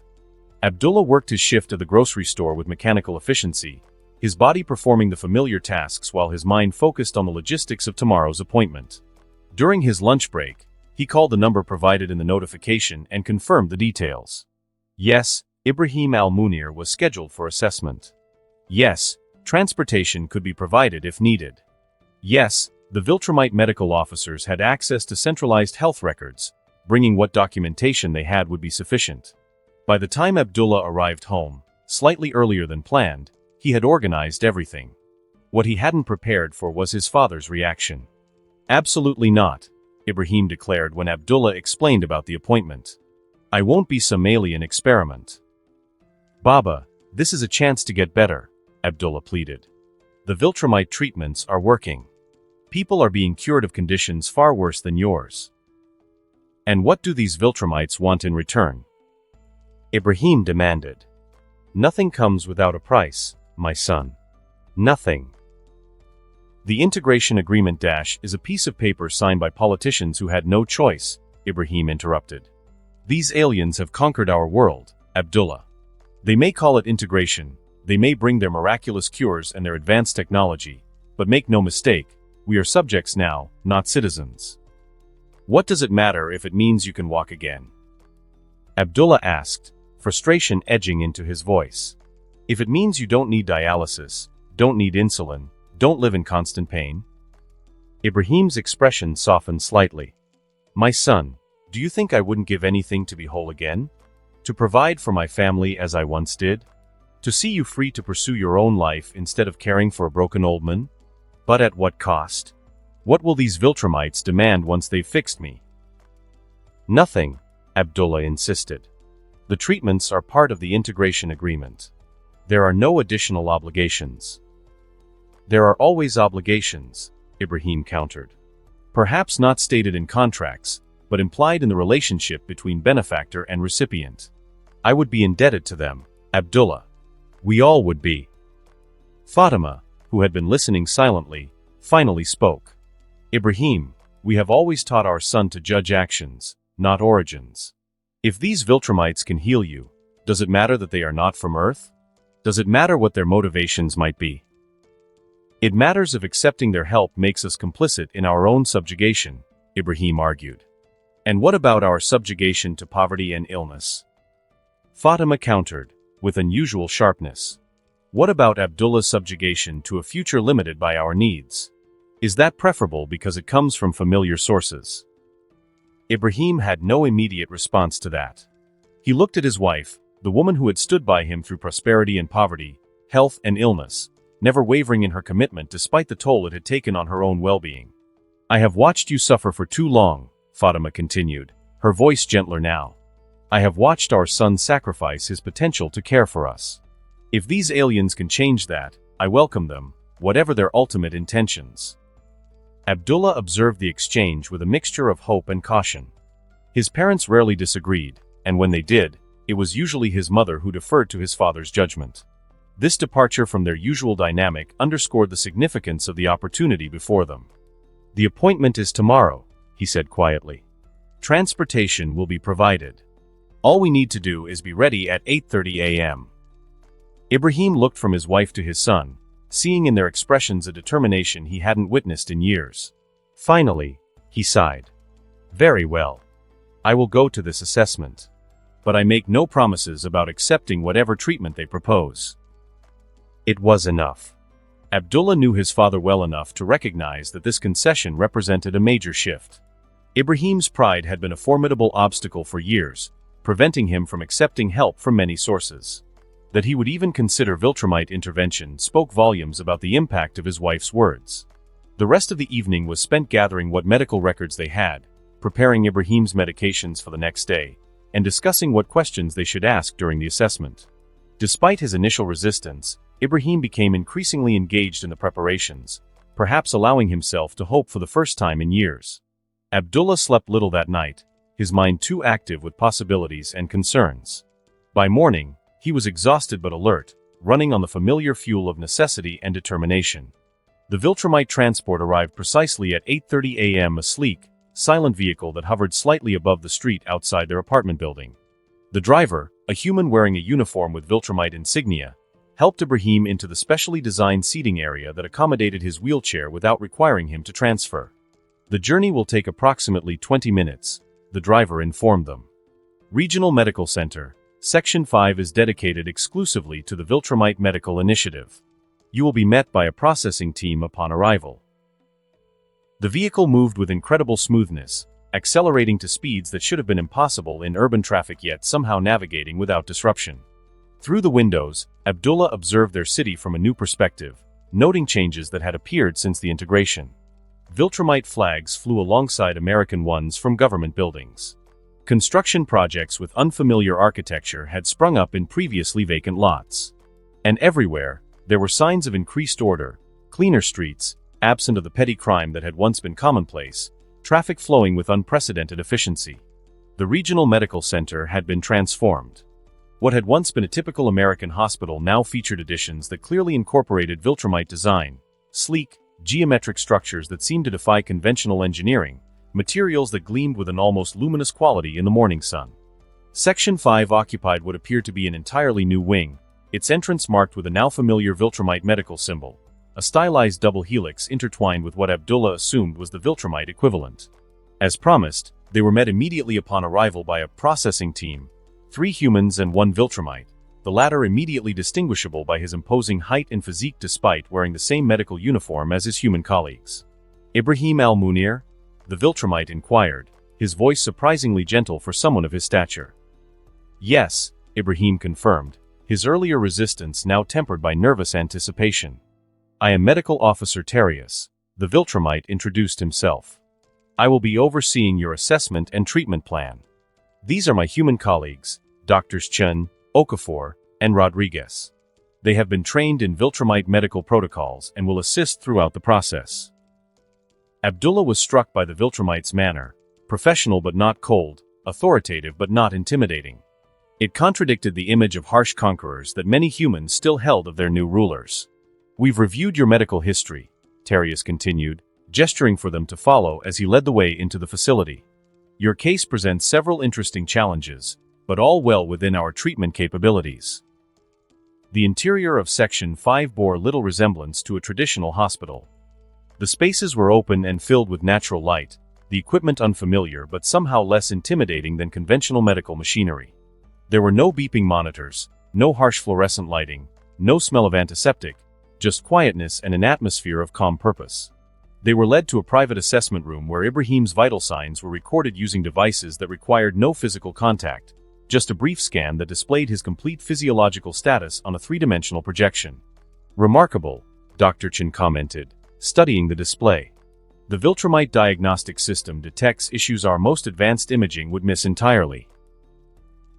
Your current conditions include type 2 diabetes with peripheral neuropathy, stage 3 chronic kidney disease, congestive heart failure class 2, hypertension, and of course the right transfemoral amputation, Terius summarized. Additionally, we've detected early-stage hepatic fibrosis, microvascular changes in your cerebral blood vessels, and significant osteoporosis, conditions your Earth doctors have not yet diagnosed. Ibrahim looked stunned. All that is wrong with me? Currently, yes, Terius confirmed. But all are treatable with our protocols. Treatable, how? Fatima asked, hope and skepticism warring in her voice. We will begin with cellular regeneration therapy to address the diabetes and its complications, Terius explained. This will restore proper pancreatic function and repair the damage to your peripheral nerves, kidneys, and cardiovascular system. Once your metabolic function is stabilized, we'll proceed with limb regeneration. Regeneration. Ibrahim repeated incredulously. You can regrow my leg? Of course, Terius replied, as if it were the most natural thing in the world.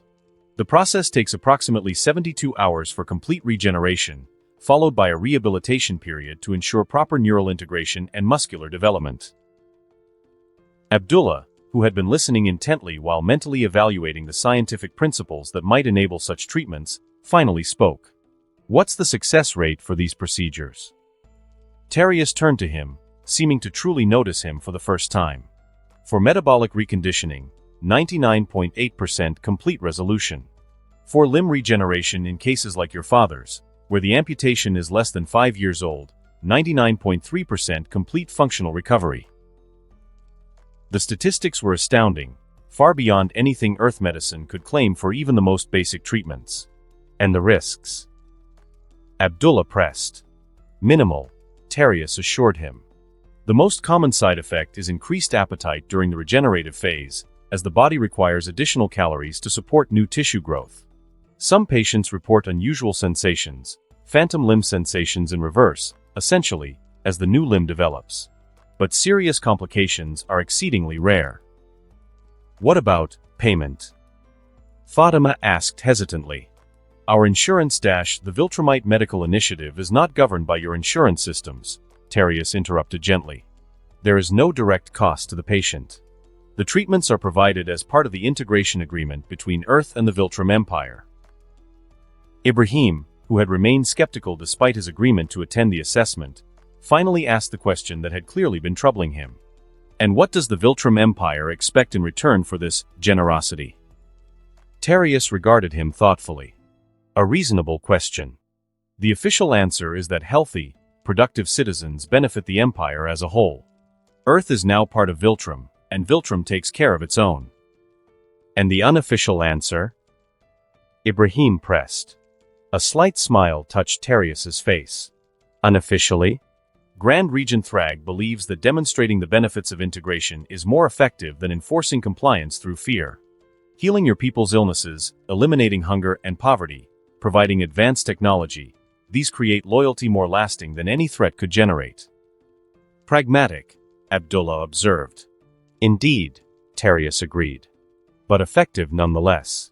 Now, if you have no further questions, we can proceed with the initial treatment immediately. The metabolic reconditioning requires approximately 6 hours. You would remain here overnight, and if the results are as expected, we would begin limb regeneration tomorrow morning. Ibrahim looked to his wife and son, a lifetime of caution warring with newfound hope. What do you think? I think, Fatima said softly, taking his hand, that after 35 years of marriage, I would like many more with a husband who doesn't suffer needlessly. And I think, Abdullah added, that I would very much like to see my father walk again. Ibrahim nodded slowly. Then let us proceed, Medical Officer Terius. I place myself in your hands. The treatment itself was anticlimactic compared to the momentous decision that preceded it. Ibrahim was transferred to a specialized chamber, a pod-like structure filled with a clear, slightly viscous fluid that Terius explained would facilitate the cellular regeneration process. Electrodes were attached at specific points on his body, and a breathing apparatus was fitted over his nose and mouth. You will remain conscious throughout, Terius explained. Many patients report a pleasant, floating sensation. Some experience vivid but benign hallucinations as the neural pathways are recalibrated. This is normal and not cause for concern. As the chamber sealed and the procedure began, Abdullah and Fatima were led to a comfortable waiting area where they could monitor Ibrahim's vital signs on a display that updated continuously. The changes were subtle at first, slight improvements in blood glucose levels, incremental decreases in blood pressure, marginal increases in kidney function. But as hours passed, the improvements accelerated. By the 4th hour, Ibrahim's diabetes had effectively been reversed. By the 5th, his kidney function had been restored to that of a man half his age. And by the time the full 6 hours had elapsed, every metabolic parameter displayed on the monitor had returned to optimal levels. When Ibrahim was finally removed from the chamber, the transformation was visually subtle but functionally profound. The unhealthy pallor of his skin had been replaced by a healthier tone. The swelling in his extremities had diminished noticeably. And most strikingly, when he took his first deep breath without the oxygen supplementation he'd required for years, his face registered shock followed by profound joy. I can breathe, he whispered. Truly breathe, without pain or effort. Your pulmonary function has been fully restored, Terius confirmed. As has your cardiac output, renal filtration capacity, and pancreatic function. You are, metabolically speaking, equivalent to a healthy 40-year-old. Ibrahim looked down at his body, still overweight, still missing a leg, but fundamentally transformed at a level he could feel if not entirely see. This is miraculous. It is science, Terius explained gently. Advanced beyond Earth's current capabilities, but science nonetheless.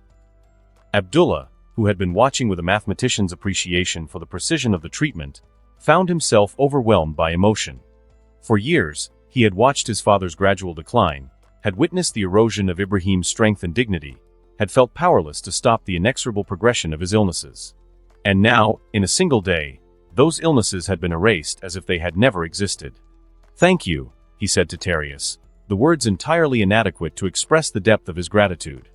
Your thanks are noted but unnecessary, the Viltrumite replied. This is merely the first phase of treatment. Tomorrow, we begin the more complex process of limb regeneration. Ibrahim remained in the medical facility overnight, with Fatima staying by his side. Abdullah, after much persuasion, agreed to return home to rest and prepare for the next day's procedure. But rest proved elusive. His mind was too active with what he had witnessed, with the implications not just for his father but for humanity as a whole. If Viltrumite medicine could so easily cure conditions that Earth's most advanced healthcare had merely managed, what other capabilities might they possess? What other transformations might be possible under their rule? The questions followed him into fitful sleep and greeted him upon waking. By the time he returned to the medical facility the next morning, Abdullah had begun to formulate a new understanding of what the integration might mean, not just for his family, but for the future of human civilization. Ibrahim was already prepared for the limb regeneration procedure when Abdullah arrived. The process, Terius explained, would be similar to the metabolic reconditioning but more focused and intensive. The chamber will create a specialized field around the amputation site, the Viltrumite medical officer detailed. This field will stimulate your body's own regenerative capabilities while providing the necessary biological templates for proper tissue formation. The process begins with bone, then vasculature, musculature, nervous tissue, and finally, dermal layers. Will it look the same as my original leg? Ibrahim asked. It will be your leg, Terius clarified. Not a replica or a replacement, but a true regeneration of the limb you lost. It will match your left leg in size, strength, and appearance, accounting for age and genetic factors. The procedure began shortly thereafter. Unlike the metabolic reconditioning, this process was visible through the transparent chamber. Abdullah and Fatima watched in awe as, over the course of hours, Ibrahim's missing limb began to reform. First the skeletal structure, gleaming white and perfectly formed, then the complex network of blood vessels, followed by the red mass of muscle tissue, the delicate tracing of nerves, and finally, the enclosing layer of skin. By the end of the first day, the new limb was recognizably a leg, though not yet complete. By the end of the second, it was fully formed but slightly smaller than its counterpart. And by the end of the third, it was indistinguishable from the leg Ibrahim had lost 3 years earlier, as if the amputation had never occurred. When Ibrahim took his first steps on the newly regenerated limb, supported by Terius and a human physical therapist, the expression on his face transcended joy. It was a revelation, a rebirth, and a restoration of something he had believed irrevocably lost. I never thought. He began, but words failed him. Tears streamed down his face as he took another step, and another, his movements tentative at first but growing more confident with each passing minute. Fatima wept openly, her hands clasped as if in prayer. Abdullah found himself unable to speak, his throat constricted with emotion too powerful to express. The neural integration is proceeding exceptionally well, Terius observed, monitoring Ibrahim's progress with professional interest. Your brain is re-establishing connections with the limb more rapidly than average. This suggests excellent neuroplasticity for your age. Will he need extensive physical therapy? Abdullah managed to ask. Some, yes, Terius confirmed. But less than you might expect. The regenerated limb includes fully formed muscle tissue with appropriate tone. The primary challenge is neurological, re-establishing the complex feedback mechanisms that control fine motor movements. With daily exercises, he should achieve full functionality within 2 to 3 weeks. 2 to 3 weeks. After years of disability, years of dependence and pain and limitation, Ibrahim would be whole again in less than a month. The timeline seemed impossible, yet Abdullah had witnessed enough over the past 3 days to believe it. The rehabilitation process began immediately, with Ibrahim learning exercises designed to strengthen the new limb and improve coordination. By the end of the first session, he could walk unassisted for short distances. By the end of the second, he could navigate a simple obstacle course. And by the time they were ready to return home, he required only a cane for stability, a temporary aid that Terius assured him would be unnecessary within days. As they prepared to leave the medical facility, a final evaluation was conducted, a comprehensive assessment of Ibrahim's overall health status. The results were displayed on the now familiar three-dimensional projection, showing not just the successful regeneration of his leg but the complete resolution of every health issue that had plagued him for years. Your father is, by all measurable standards, in excellent health, Terius informed them. Cardiovascular function normal. Metabolic parameters are optimal. Musculoskeletal system intact and properly integrated. There are no remaining medical concerns requiring ongoing treatment. No more medications? Fatima asked incredulously. No more insulin? No more dialysis? None, Terius confirmed. Regular exercise and proper nutrition are recommended, of course, but from a medical perspective, Ibrahim requires no further intervention. The implications took a moment to sink in. No more medications, the dozens of pills that had consumed so much of their limited income. No more specialized medical equipment, the dialysis machine, the wheelchair, the hospital bed. No more constant doctor visits, emergency room trips, or late-night health crises. Freedom, not just for Ibrahim, but for all of them. As they left the facility, transported home in the same sleek vehicle that had brought them, Abdullah found himself repeatedly glancing at his father, sitting normally in a regular seat, his newly regenerated legs stretched out comfortably before him, his face relaxed in a way Abdullah hadn't seen in years. "I still can't quite believe it," Ibrahim admitted, catching his son's gaze. 3 days ago, I was a broken man with no hope of recovery. Now. He gestured to his restored body with a sense of wonder. The Viltrumite Medical Initiative has treated over 3 million Earth patients in the past month, their driver commented, overhearing the conversation. The Grand Regent has prioritized medical integration as the cornerstone of Earth's transition. They say he personally reviews the most complex cases. 3 million, Abdullah repeated, the statistician in him automatically calculating what that meant in terms of resource allocation and logistical coordination. That's remarkable efficiency. Viltrumites value efficiency, especially since there are currently only 50 of them, the driver replied with a slight smile. It's one of the first things they teach us in integration training. When they arrived home, the contrast between what they had left 3 days ago and what they returned to was stark. The apartment that had been adapted over years to accommodate Ibrahim's disabilities, the hospital bed in the living room, the wheelchair ramps, the specialized bathroom fixtures, now seemed like artifacts from another life.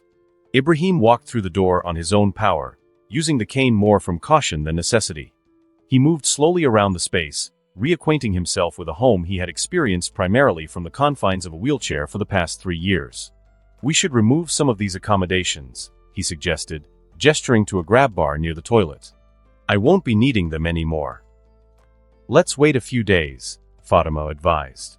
"Make sure everything continues as well as it has been." But her caution couldn't mask her joy. She moved around Ibrahim like a satellite around its planet, occasionally reaching out to touch him as if to confirm that the miracle was real. After 35 years of marriage, the past decade spent increasingly in the role of caregiver rather than partner, she was witnessing a restoration she had never dared to hope for.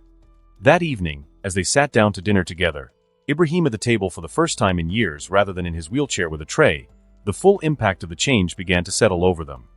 "I could return to work," Ibrahim said suddenly, the realization dawning on him. "Not construction. Perhaps, I'm still 62, after all, but something. I could contribute again." The Viltrumite Integration Employment Program has been matching treated patients with suitable positions, Abdullah mentioned, recalling information from one of the many pamphlets they'd been given. They assess skills and experience, then connect you with employers who have signed on to the program. "And what do these employers get in return?"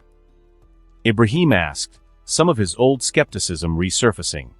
"Tax incentives, priority access to Viltrumite technology imports, preferential consideration for government contracts," Abdullah listed. "It's all detailed in the documentation." "A bribe, in other words," Ibrahim noted, though without his former bitterness. "But a sensible one, I suppose." "The Viltrumites understand incentives," Abdullah agreed. "They're pragmatic about human nature." Fatima, who had been quietly observing the exchange, finally spoke. "Whatever their reasons, they have given us back our lives. Given you back your health, Ibrahim. Given Abdullah back his future." She turned to her son. "You can return to your studies now. Properly, without dividing your attention between books and caregiving." Abdullah had been so focused on his father's transformation that he had barely considered what it might mean for his own life. The constant demands of caregiving had become so ingrained in his daily existence that imagining life without them required a mental adjustment almost as significant as Ibrahim's physical one. Yes, I suppose I could," he acknowledged, the possibilities unfolding before him like a mathematical sequence extending toward infinity.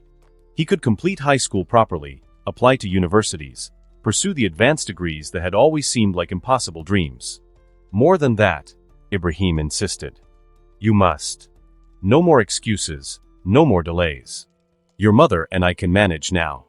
It's time for you to live your own life. The conversation continued late into the evening, plans and possibilities expanding with each passing hour.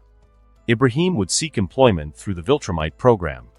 And Abdullah would return to his education, not as a perpetual repeater but as the brilliant student he had always been beneath the constraints of circumstance. In the days that followed, these plans began to take concrete form. Ibrahim's recovery continued at the remarkable pace Tarius had predicted. Within a week, he had discarded the cane entirely, walking with increasing confidence and stamina. His overall health continued to improve as well. The excess weight that had accumulated during years of inactivity began to diminish as he incorporated regular exercise into his daily routine. Abdullah, meanwhile, met with his high school counselor to discuss accelerated completion options. Given his demonstrated abilities and the unusual circumstances of his repeated years, the school agreed to a compressed schedule that would allow him to graduate within months rather than another full year. Your standardized test scores are off the charts, Ms. Hernandez, the counselor, noted as she reviewed his file. Especially in mathematics and physics. Have you considered applying to universities for the spring semester? I hadn't thought that far ahead, Abdullah admitted. Everything has changed so quickly. Well, you should, she encouraged. With scores like these and your obvious intelligence, you could aim for top-tier institutions. The new Viltrumite Educational Initiative has established scholarships specifically for students with exceptional aptitude in STEM fields. Another Viltrumite program. They seem to be everywhere now, reshaping every aspect of society with methodical precision. Abdullah had begun to notice the pattern, identify human needs and challenges, develop targeted interventions, implement with maximum efficiency, and ensure the benefits were visible and widely distributed. As Abdullah left the counselor's office with a stack of university information and scholarship applications, he found himself thinking about Thragg, the Grand Regent whose decisions had transformed not just his family's life but millions of others. What kind of being designed such comprehensive systems for planetary integration? What vision guided these precisely calibrated interventions? His contemplation was interrupted by a notification on his phone, a message from an unfamiliar number. Abdullah Al-Munir, your academic profile has been flagged by the Viltrumite Educational Assessment System. Your mathematical aptitude scores qualify you for consideration in the Advanced Theoretical Sciences program at the newly established Viltrumite Earth Institute for Higher Learning. If interested, please respond to schedule an evaluation interview. Abdullah stared at the message in disbelief. The Viltrumite Earth Institute was the most prestigious new educational establishment on the planet, a collaboration between Earth's top scientific minds and Viltrumite knowledge keepers, focused on accelerating human understanding of advanced concepts. Admission was supposedly limited to established researchers and exceptional graduate students. For an undergraduate, much less a high school student, to receive such an invitation was unheard of. Yet here it was, addressed specifically to him. Abdullah's first instinct was to assume a mistake. Perhaps his test scores had been incorrectly entered into the system, or his age had been misrecorded. But the message included details that suggested otherwise, specific reference to his performance on certain mathematical assessments and mention of his self-taught understanding of theoretical physics concepts. With a mixture of confusion and cautious excitement, he responded to the message, indicating his interest and availability for an evaluation interview. The reply came almost immediately. Evaluation scheduled for tomorrow, 1400 hours, Viltrumite Earth Institute, Central Campus. Transportation will be provided. Bring no materials, all necessary resources will be supplied on site. Abdullah showed the messages to his parents that evening. Ibrahim studied them with a thoughtful expression. It seems your abilities have attracted attention in high places, he observed. I always knew your mind was exceptional, but for the Viltrumites themselves to take notice. It could be an automated system, Abdullah suggested, uncomfortable with the implication that he might be truly special. They're probably screening thousands of students. Perhaps, Ibrahim conceded. But even so, you must have distinguished yourself significantly to be selected. Fatima was less interested in the mechanics of selection than in the opportunity itself. This could be your chance, Abdullah. The path to the future you deserve. If I pass their evaluation, he reminded her, trying to manage expectations, both hers and his own. You will, she said with a mother's absolute confidence. They would not have contacted you if they did not already see your potential. The next day, precisely at the appointed time, a Viltrumite transport arrived to convey Abdullah to the institute. This vehicle was even more impressive than the medical transport, larger, more obviously advanced, with interior systems that seemed to anticipate his needs before he expressed them. When he mentioned feeling slightly warm, the temperature adjusted automatically. When he leaned forward to study a display panel, the information magnified for easier viewing. The institute itself was a marvel of integrated architecture, human design principles enhanced by Viltrumite engineering capabilities. The campus sprawled across what had once been a university research park, now transformed into a complex of interconnected buildings that seemed to flow organically into one another.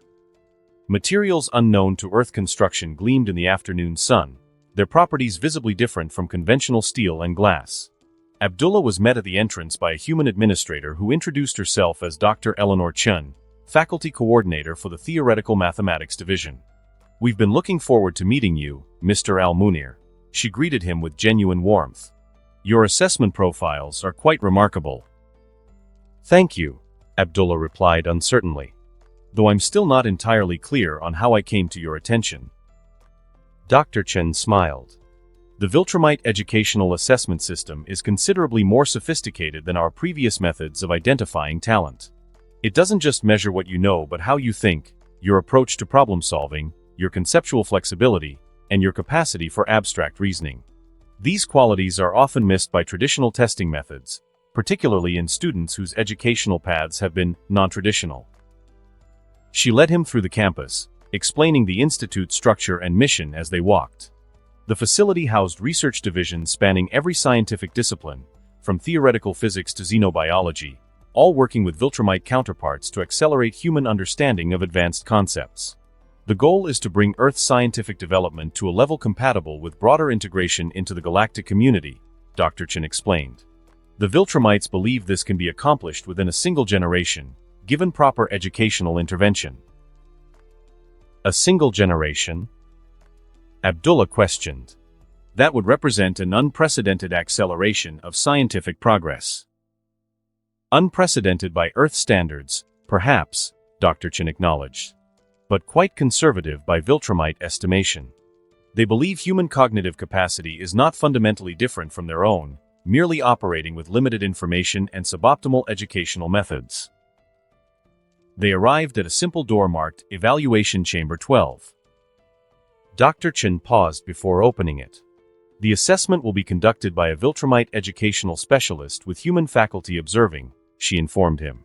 Try not to be intimidated. Answer honestly, think aloud when possible, and remember that this is an evaluation of potential, not just current knowledge. With that somewhat daunting instruction, she opened the door and ushered Abdullah inside. The room beyond was unexpectedly comfortable, more like a well-appointed study than an examination hall. Comfortable seating, natural lighting, and walls lined with both physical books and integrated display panels created an atmosphere conducive to thought. At the center stood a Viltrumite male, tall and imposing as all his kind were, but with an expression of intellectual curiosity rather than military bearing. Abdullah Al-Munir, the Viltrumite, greeted him. I am educational specialist Karis. Please, be seated. Abdullah took the indicated chair, noting that several humans observed from a slightly elevated section at the back of the room, including Dr. Chen, who had just escorted him. Before we begin, Karis said, I should explain that this evaluation differs significantly from Earth assessment methodologies. We are not primarily interested in what facts you have memorized or what procedures you have mastered. Rather, we seek to understand your cognitive architecture, how you approach novel problems, how you integrate new information, and how you extrapolate from limited data. I understand, Abdullah nodded, though in truth, he wasn't entirely sure what to expect. Good. We will begin with a simple conceptual exploration. What followed was unlike any examination Abdullah had ever experienced. There were no formal questions with right or wrong answers. Instead, Karis presented a series of intellectual scenarios, some mathematical, some physical, some entirely abstract, and engaged Abdullah in dialogue about his approach to each. When presented with a complex topological problem, Abdullah was encouraged not just to solve it but to explain his thought process at each step. When shown a physical system operating according to unfamiliar principles, he was asked to hypothesize the underlying rules. When given a set of apparently unrelated data points, he was challenged to identify potential patterns and connections. Throughout, Karras offered neither approval nor criticism, just continued engagement, occasionally introducing new variables or constraints that required Abdullah to adapt his thinking in real time. The evaluation continued for nearly 3 hours, though it felt both shorter and longer to Abdullah. Shorter because the intellectual engagement was so absorbing, longer because the intensity of concentration required was unlike anything he had previously experienced. Finally, Karras set aside the display panel he had been using and regarded Abdullah with what appeared to be satisfaction. "Thank you, Abdullah. This has been most illuminating." "Did I pass?" Abdullah asked hesitantly. "This was not a test with a pass/fail outcome," Karras explained. "It was an exploration of your cognitive capabilities. And yes, those capabilities are consistent with a preliminary assessment that brought you to our attention." The Viltrumite gestured to the human observers, who now approached. Dr. Chen was accompanied by 2 others, an older man with the bearing of a senior academic and a younger woman whose intense focus reminded Abdullah of his own tendency toward deep concentration. "Abdullah, this is Professor James Whitman, Director of Theoretical Physics, and Dr. Sophia Patel, our lead researcher in applied mathematics," Dr. Chen introduced them. "Your approach to the n-dimensional manifold problem was particularly interesting," Dr. Patel commented without preamble. "I've never seen anyone conceptualize it quite that way before." "Indeed," Professor Whitman agreed. "Your intuitive grasp of non-Euclidean geometries suggests you might have valuable insights into our current work on spatial folding principles." Abdullah, overwhelmed by the sudden shift from evaluation to apparent recruitment, looked to Karras for clarification. "What my colleagues are attempting to express," the Viltrumite explained with what might have been amusement, "is that your performance has confirmed your suitability for the Advanced Theoretical Sciences program. Should you choose to accept, you would begin as a special student, working directly with faculty mentors while completing your formal educational requirements." "But I haven't even finished high school," Abdullah protested. "A technicality easily addressed," Dr. Chen assured him. "The institute has the authority to award equivalent credentials based on demonstrated competency. You could begin the program immediately."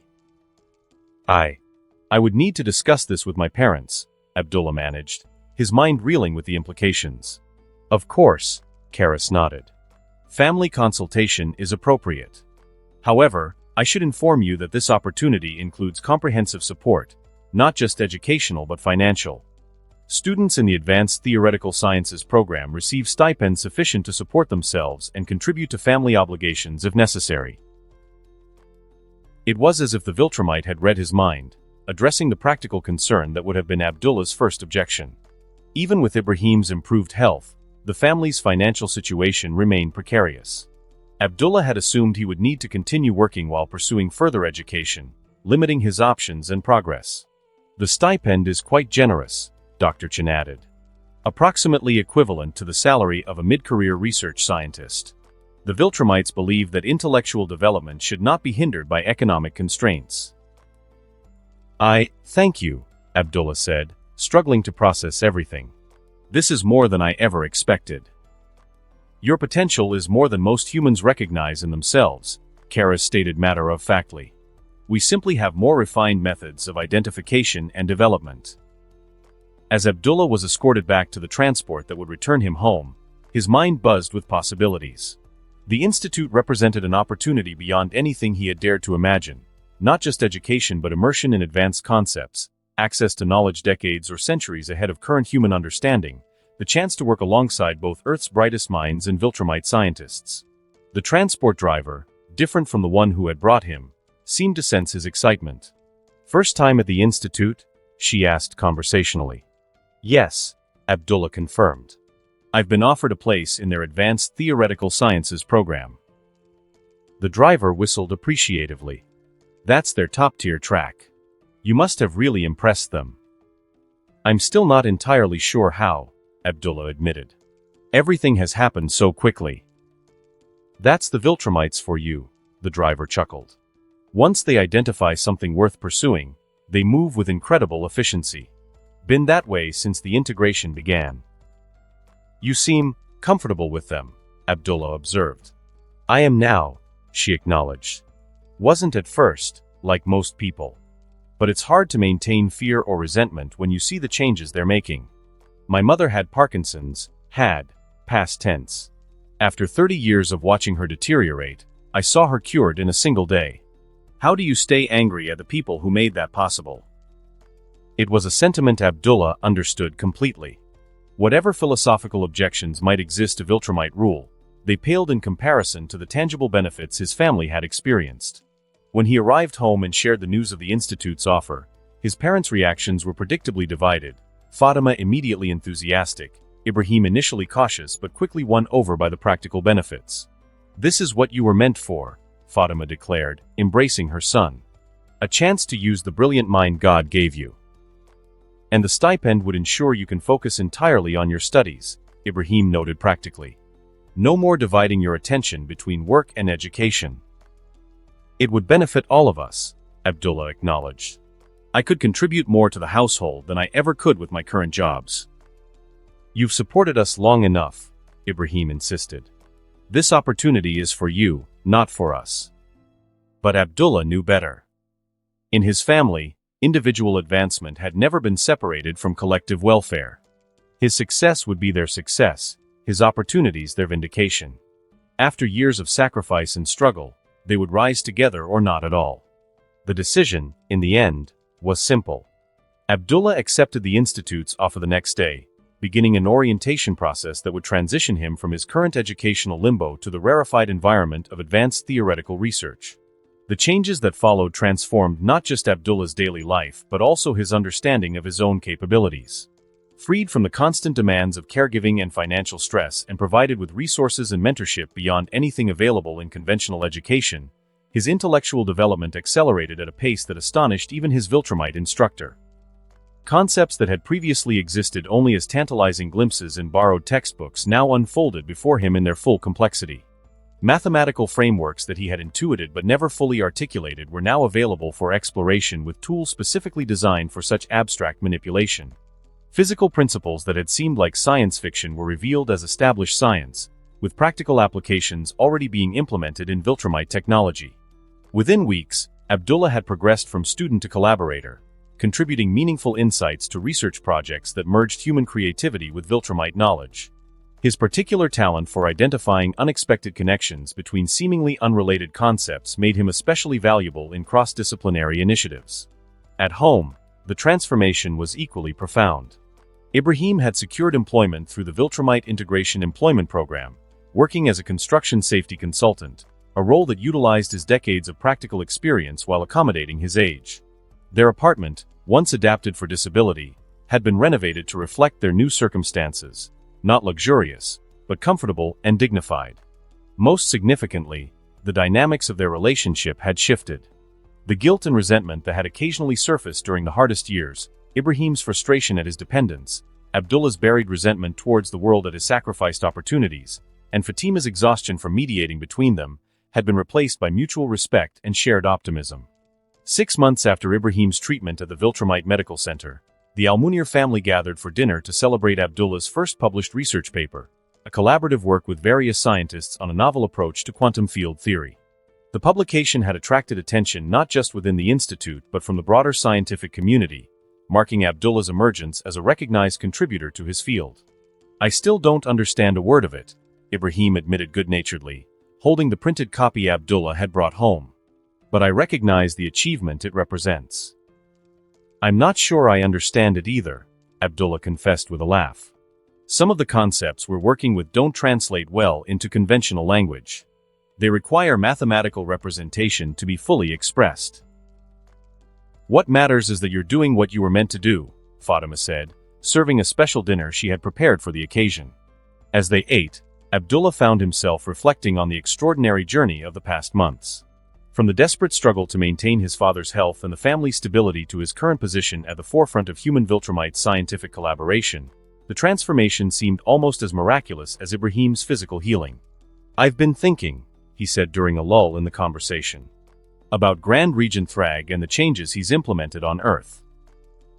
Ibrahim raised an eyebrow. Oh? And what conclusions have you reached? That whatever his ultimate motivations might be, he's created a system that recognizes and develops human potential more effectively than anything we managed on our own, Abdullah replied thoughtfully. The medical initiative, the educational programs, the employment integration, they're all designed not just to pacify Earth but to elevate it. Elevation serving Viltrumite interests, Ibrahim noted, though without the bitterness such an observation would have carried months earlier. Yes, Abdullah acknowledged. But does that diminish the value of the elevation itself?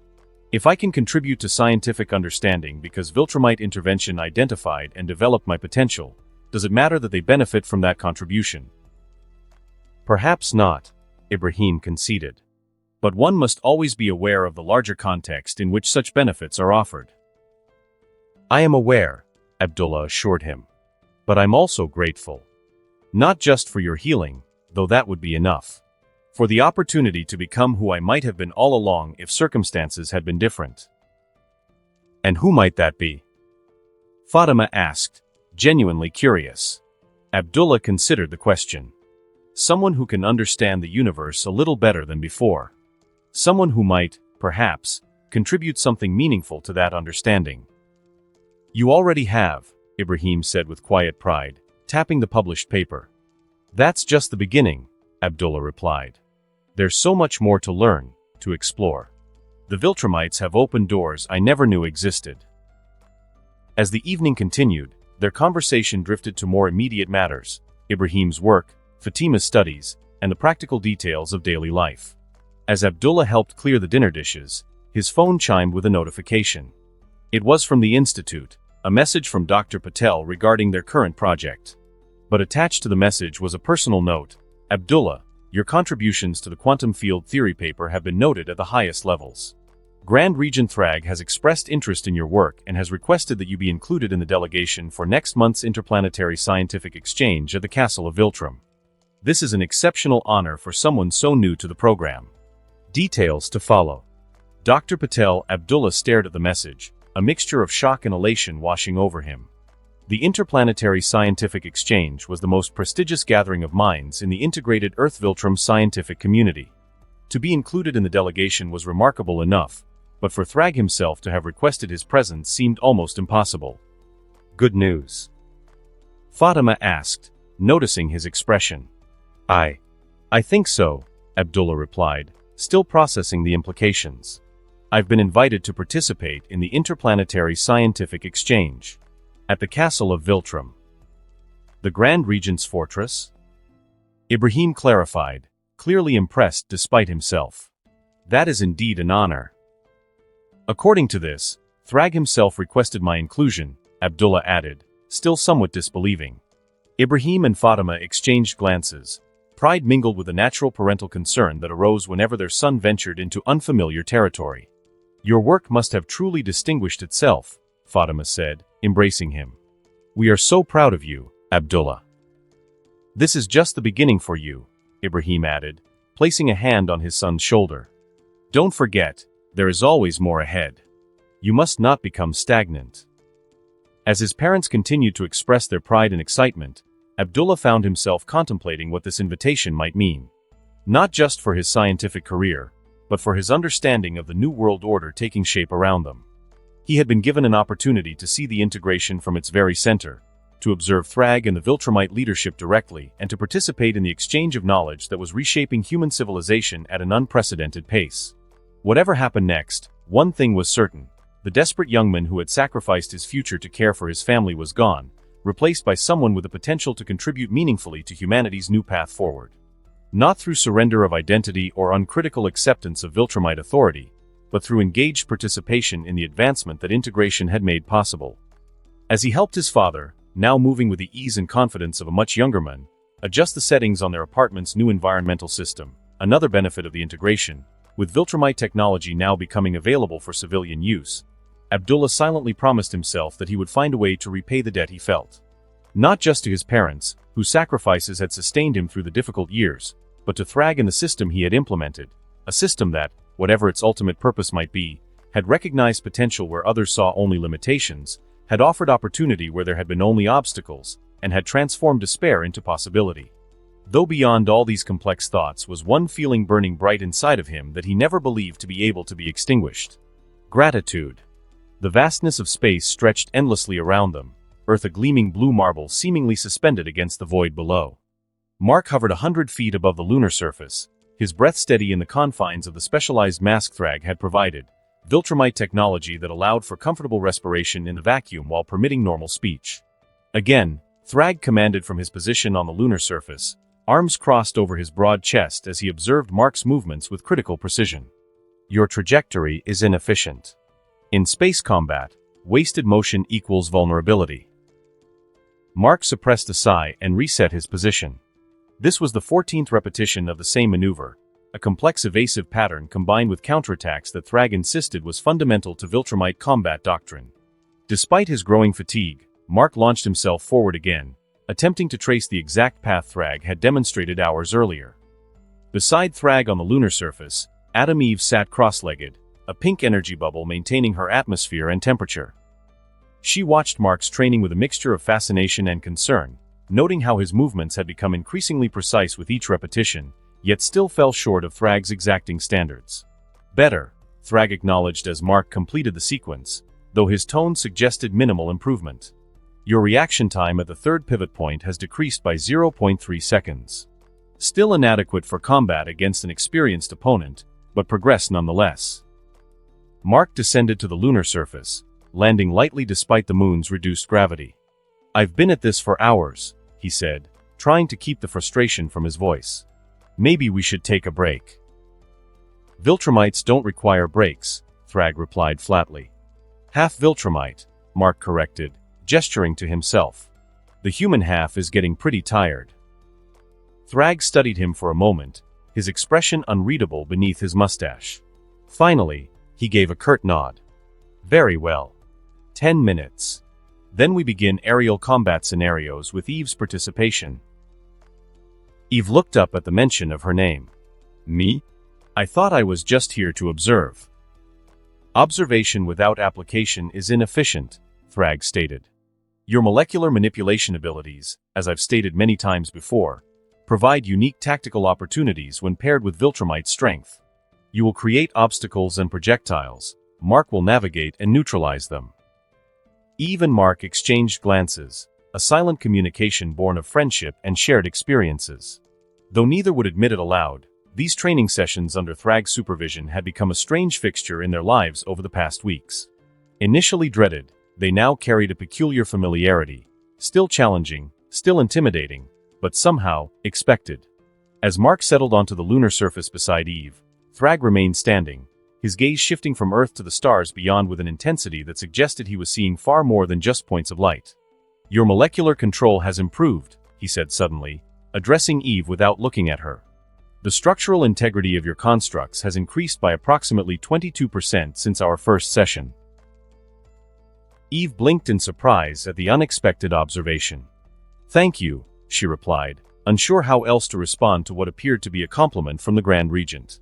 It is not praise, Thragg clarified, as if reading her thoughts. Merely an observation of fact. Your potential exceeds your current capabilities by a significant margin. I'm working on it, Eve said, a hint of defensiveness creeping into her tone. Indeed. Thragg finally turned his attention to her. Your progress suggests dedicated practice beyond these sessions. Your commitment is appropriate. Mark hid a smile.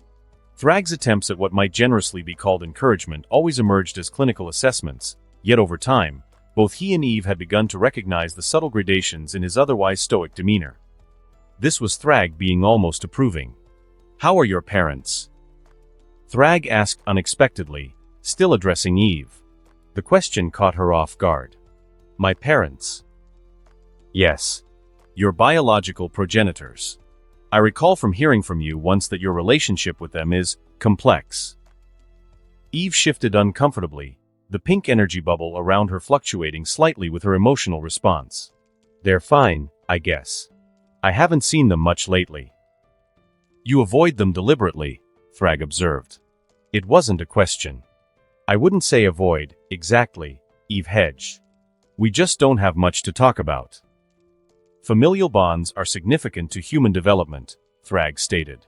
Your file indicates particular tension with your father. Eve's energy bubble flared briefly before stabilizing. My file? You've been reading about my family. As I have stated several times already with you present, I review the backgrounds of all individuals with significant metahuman capabilities, Thragg replied, as if this were entirely reasonable. Particularly those in close proximity to Mark. Mark cleared his throat. That's, kind of invasive, don't you think? Thragg regarded him impassively. Knowledge is essential to effective governance. Your mother prepares meals for you despite your ability to feed yourself. Is this not also a form of involvement in your personal affairs? That's completely different, Mark protested. The scale differs. The principle does not.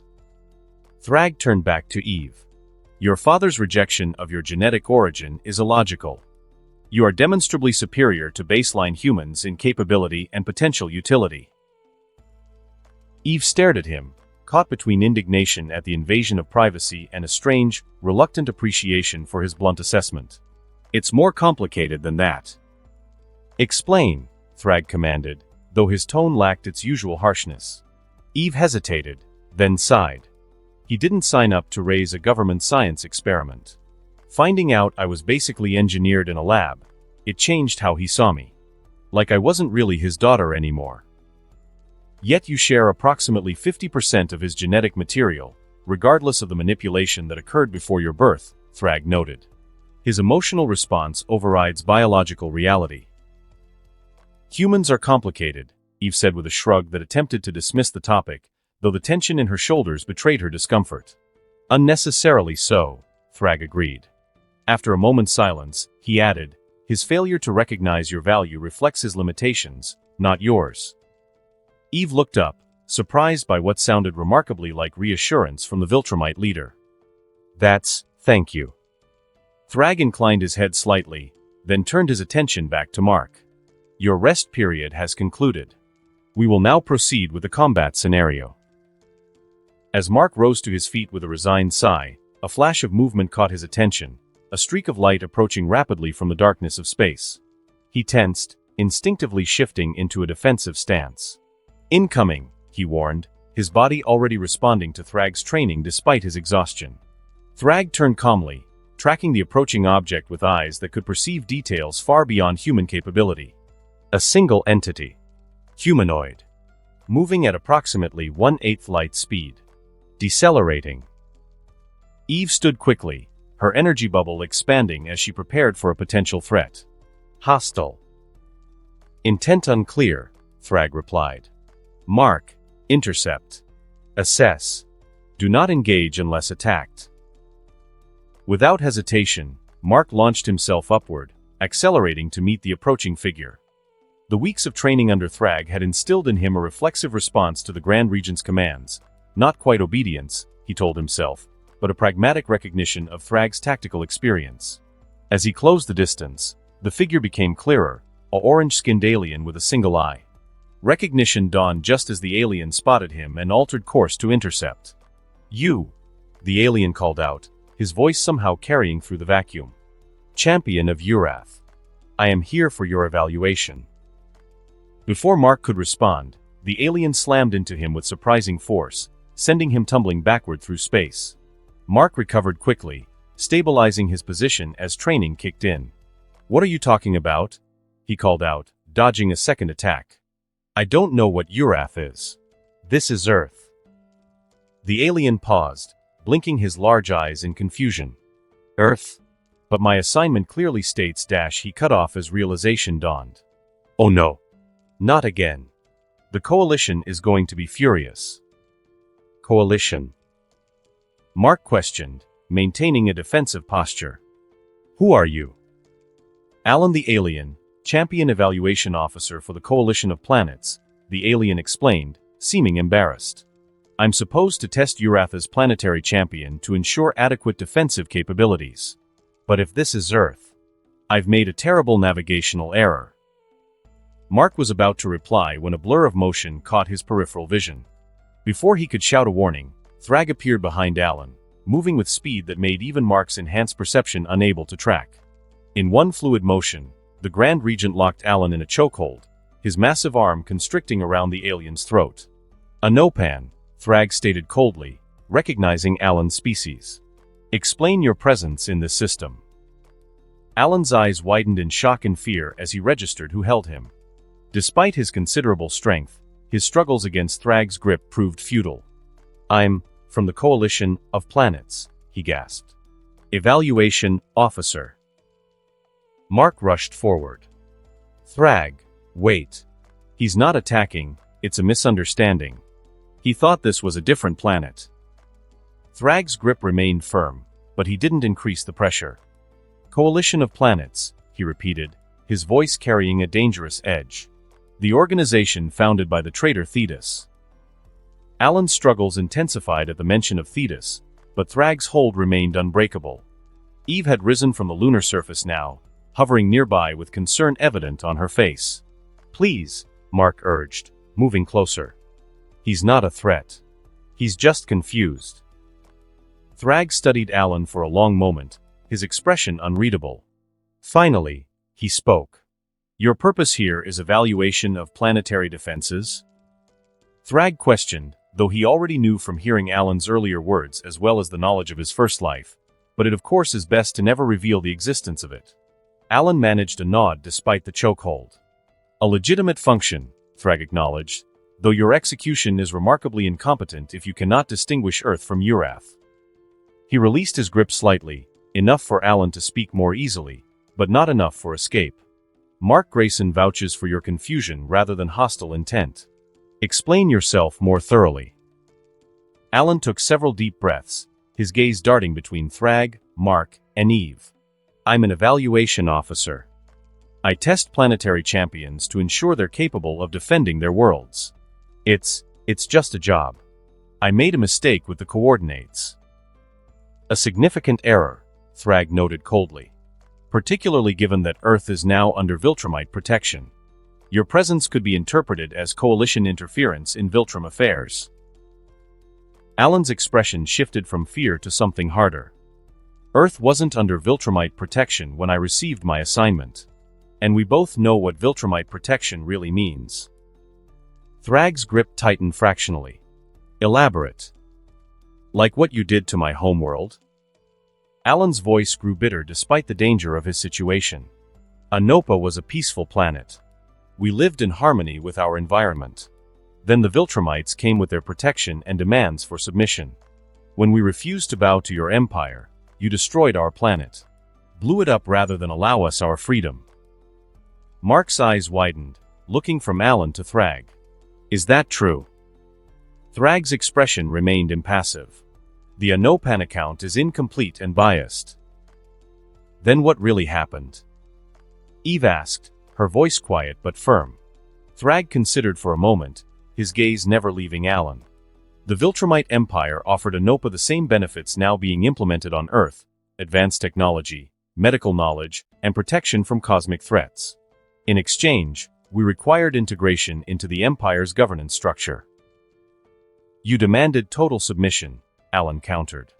"We offered elevation," Thragg corrected.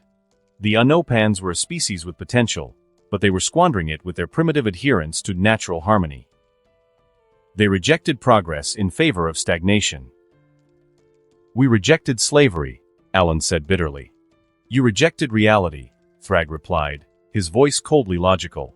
"The universe does not reward idealism. It rewards strength, adaptation, and pragmatism. The Anopan's rebellion was not merely a rejection of Viltrumite authority, it was a declaration of war against a vastly superior force." Mark moved closer, his expression troubled. "But destroying their entire planet? Killing billions of innocent people?" "The decision was not made lightly," Thragg stated. "The Anopan rebellion had spread to multiple colonies. Their resistance techniques were being adopted by other worlds. The infection of defiance threatened the stability of the entire sector." "So you made an example of them," Eve said, her voice carrying a note of horror. "We preserved order, Thragg corrected. One planet's destruction prevented the loss of dozens more to chaos and prolonged conflict. Alan's struggle renewed. You murdered my species because we wanted freedom. Your species still exists because we permitted survivors, Thragg countered. Had the rebellion continued to spread, the Viltrumite response would have been total extinction. The breeding camps that produced you were an act of mercy by Viltrumite standards. Mark shook his head, struggling to reconcile this cold calculation with a leader who had spent hours training him, who had been subtly showing care towards him and Eve, showing glimpses, however small, of something beyond mere tyranny. There had to be another way, he insisted. There is always another way, Thragg acknowledged, surprising them all. But rarely a better one. The destruction of Anopa was regrettable but necessary given the information and circumstances at that time. Regrettable. Alan spat the word. My people your people chose defiance without the strength to sustain it, Thragg interrupted. The consequences were predictable and unavoidable once that choice was made. Eve moved closer, her energy field pulsing with her emotional state. But that's not how you've handled Earth. You haven't destroyed anyone who resists integration. Circumstances differ, Thragg explained. Earth's integration occurs under my direct supervision, not through proxies.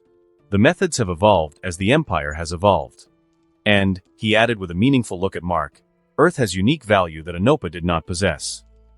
Mark understood the implication. His own existence, and that of his father, represented something Thragg valued beyond mere planetary resources or strategic positioning. The thought was both reassuring and unsettling.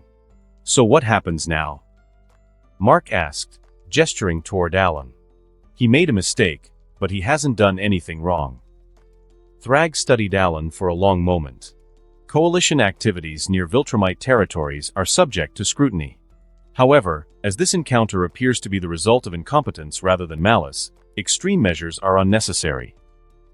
With a swift, precise movement, Thragg struck Alan at the base of his skull. The Anopan went limp immediately, unconscious but alive. He will eventually be returned to the edge of the solar system, Thragg decided. When he regains consciousness, after some analysis of his intentions on Earth, he can report to his coalition that Earth is under Viltrumite protection. Further evaluation attempts will be considered hostile actions. It was better this way. Thragg wishes to draw the coalition out and make them more confused by his mercy, as well as not wishing to deal with Mark and Eve acting out and getting closer to the alien by keeping Alan prisoner. He also did not currently wish for war till he made Mark stronger so that he could gain from his genetic code the cure for the Scourge virus that he knew the coalition was developing. Mark moved forward to take Alan's unconscious form from Thragg. I'll take him. No, Thragg countered. Your training session is not complete. I will dispatch a transport drone to remove him from the system. He tapped a control on his wrist, and within moments, a small, sleek vessel appeared from the direction of Earth, hovering nearby. With casual strength, Thragg placed Alan's unconscious body into the craft, which sealed itself automatically. After entering coordinates into a control panel, he stepped back as the vessel accelerated away, quickly becoming a distant point of light.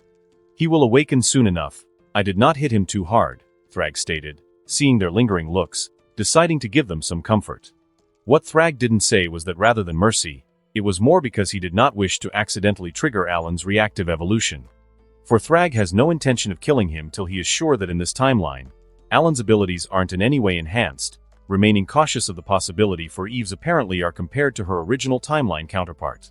He will have the Anopan studied as well because the Grand Regent wishes to understand and perhaps replicate his strength adaptation.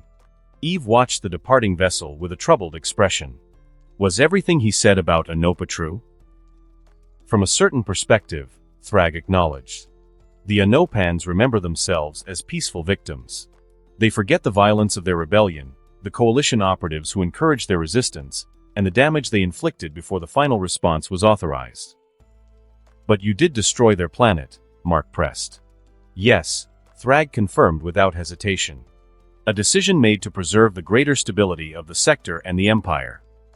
One that achieved its intended purpose despite the cost. The matter-of-fact admission hung in the vacuum between them. Mark and Eve exchanged glances, both struggling to reconcile the methodical mentor who had trained them for weeks with a ruthless emperor who could order the destruction of an entire civilization despite logically knowing he was always like this. "Our training session will continue," Thragg announced, as if the interruption had been nothing more than a minor delay. "Eve, create a series of concentric barriers at varying densities. Mark, you will penetrate them while evading projectiles." The abrupt return to training left both teenagers momentarily speechless. It was Eve who finally found her voice. "After what we just heard, you expect us to just continue like nothing happened?" Thragg regarded her impassively. What occurred was an interruption containing historical information. It changes nothing about your training requirements or the defensive capabilities you need to develop. "It changes how we see you," Mark said quietly. Something flickered in Thragg's expression, so brief that Mark almost missed it. "Your perception is irrelevant to the reality of our situation. Earth is integrated into the Viltrum Empire. That integration proceeds under my authority. Your training enhances both your personal capabilities and Earth's defensive position. These facts remain unchanged regardless of your emotional response to past events." He turned to Eve. "Begin constructing the barriers." Eve hesitated, looking to Mark. In that moment of silent communication, they both recognized a troubling truth. Despite their misgivings, despite the moral questions raised by Alan's account, they had developed a pattern of compliance with Thragg's instructions that was difficult to break. With a slight nod from Mark, Eve began forming concentric pink energy shells in the space above them, her movements mechanical, her expression distant. Thragg observed without comment, his posture reflecting neither satisfaction nor disappointment at their obedience. "Mark, ascend to the starting position.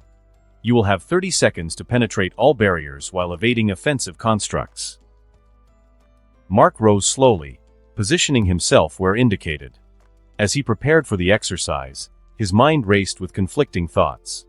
The Thragg who had patiently corrected his combat forms, who had asked about Eve's family with what seemed like genuine interest, who had helped so many people on Earth, how did that figure reconcile with the destroyer of worlds?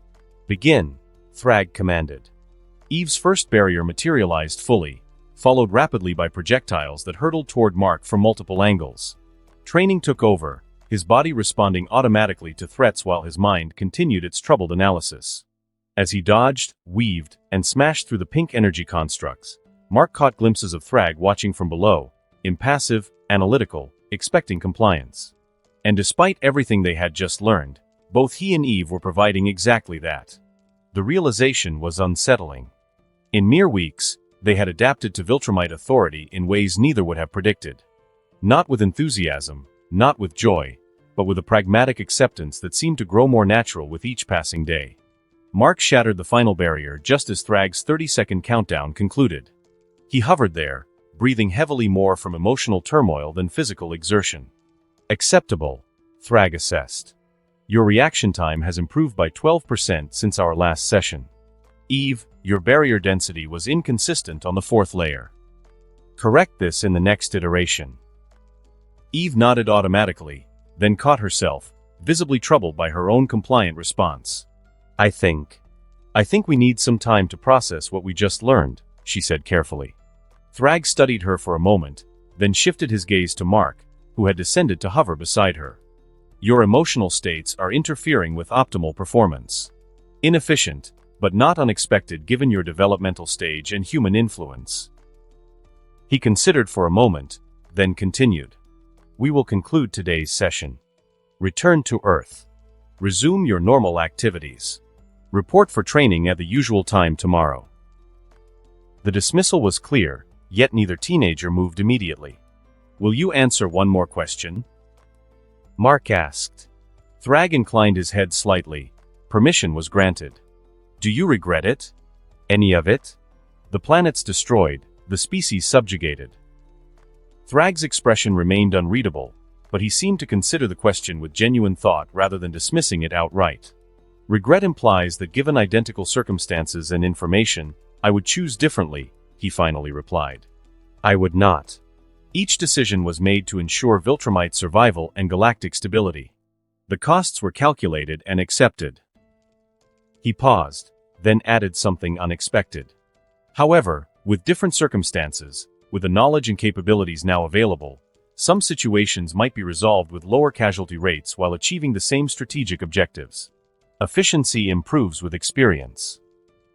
It wasn't the answer Mark had hoped for, but it was more reflection than he had expected. There was no remorse in Thragg's words, but perhaps a hint that even the Grand Regent's methods could change. "We'll see you tomorrow," Mark said finally, the statement somewhere between resignation and acceptance. Eve created a fresh energy bubble around herself, and together, they departed the lunar surface, accelerating toward the blue-green sphere of Earth below. Thragg remained on the moon, a solitary figure watching their descent. Neither spoke until they had re-entered Earth's atmosphere, the friction creating a momentary communications blackout that offered privacy. "Do you believe him?" Eve asked as they slowed their descent over the Atlantic. "About Anopa? About it being necessary?" Mark considered the question carefully. "I don't know. I believe he thinks it was necessary. But necessary for what? For the Empire? For control? For his vision of order?" He didn't seem to take any pleasure in it, Eve noted. It was just mathematics to him. Sacrificing one planet to save many. Does that make it better or worse? Mark wondered aloud. They flew in silence for several minutes, the vast ocean passing beneath them. "The scariest part," Eve finally said, "is how easily we just went back to training after hearing all that. Like it was just another piece of information to file away." Mark nodded, the same thought having troubled him. "I know. A few months ago, I would have. I don't know, tried to fight him or something. Now it's like we're getting used to it," Eve finished for him. "To him. To how things are now." "Yeah." Another stretch of silence followed as they approached the North American coastline. "He asked about my parents," Eve said suddenly. "About my dad. It was weird, but he wasn't wrong about what he said." Mark glanced at her. "The part about your dad's reaction being his problem, not yours?" "Yeah." Eve's energy field fluctuated slightly with her emotions. It was almost like he was trying to make me feel better. In his own weird, clinical way. "He does that sometimes," Mark agreed. "Like he's trying to be.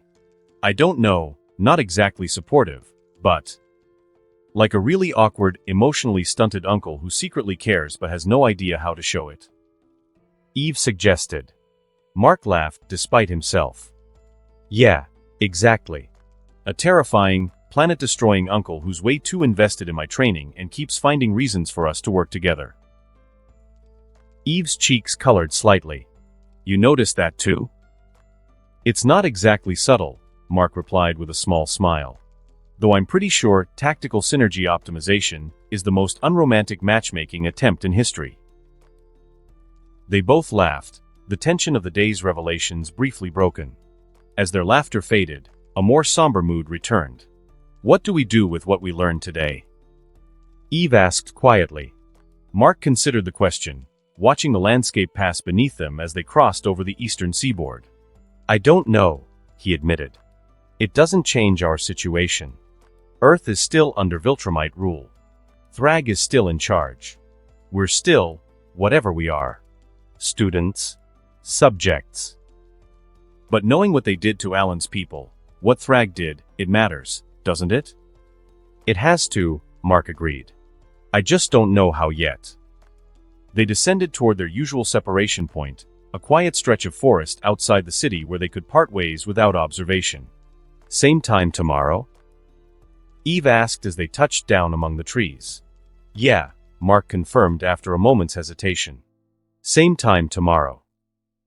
Eve created a fresh energy platform and departed toward her home. Mark remained for a couple more hours in the forest clearing, thinking, before he eventually left for home as well.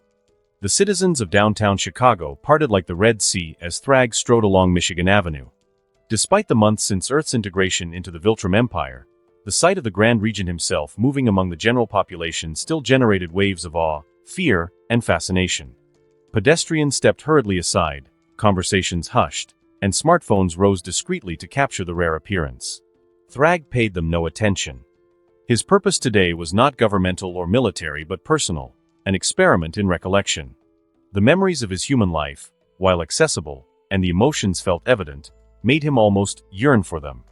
The feelings he felt then, the warmth he hasn't felt in millennia. His advisors, particularly the Viltrumite medical specialists, had suggested that immersion in mundane human activities might strengthen his understanding of the species now under his rule when he suggested his desire to know them better, of course without mentioning his true reasons. A logical recommendation. One worth testing. He had chosen Chicago randomly from Earth's major cities, having no particular connection to the location. The crowds parted automatically before him as he walked, his crimson cape and white uniform with the Viltrumite insignia unmistakable. He made no effort to appear less intimidating or more approachable. Such pretense would be inefficient and beneath his station. A restaurant caught his attention, not for any particular quality, but because it represented human activity. Eating in public, surrounded by others engaged in the same basic biological function, seemed to be a social ritual his first life memories suggested was significant. The establishment's large windows revealed a half-filled dining room, patrons engaged in conversation over plates of food. Perfect for his purposes. Thragg entered without hesitation, the ambient noise of conversation and cutlery instantly ceasing as heads turned toward the door. The host, a young man in a black shirt and tie, froze in place, menu in hand, eyes widening in recognition and alarm. "I require a table," Thragg stated simply. The host swallowed visibly. Of course, Grand Regent.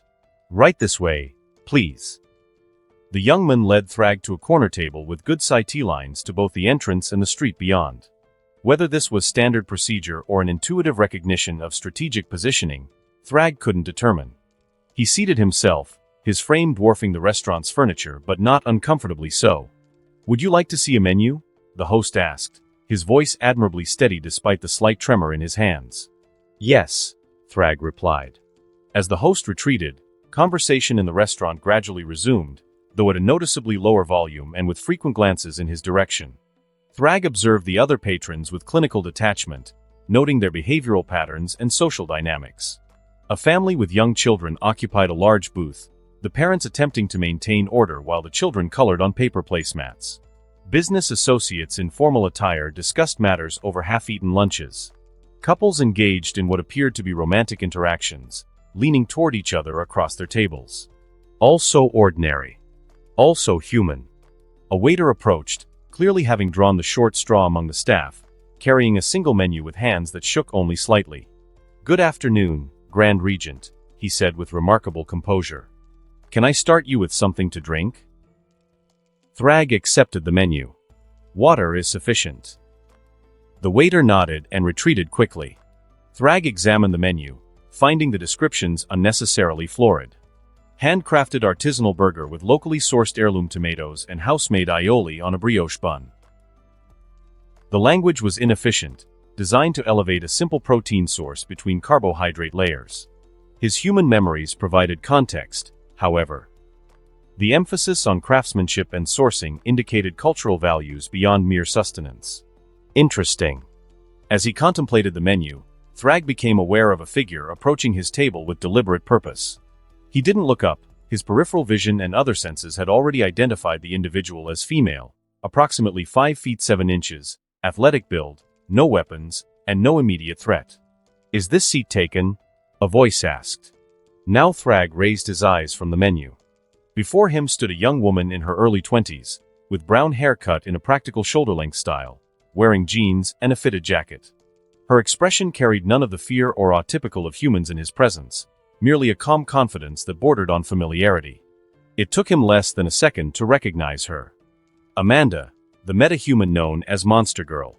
The one whose transformation abilities had caused her to age backward, a condition he had stabilized with Viltrumite medical technology.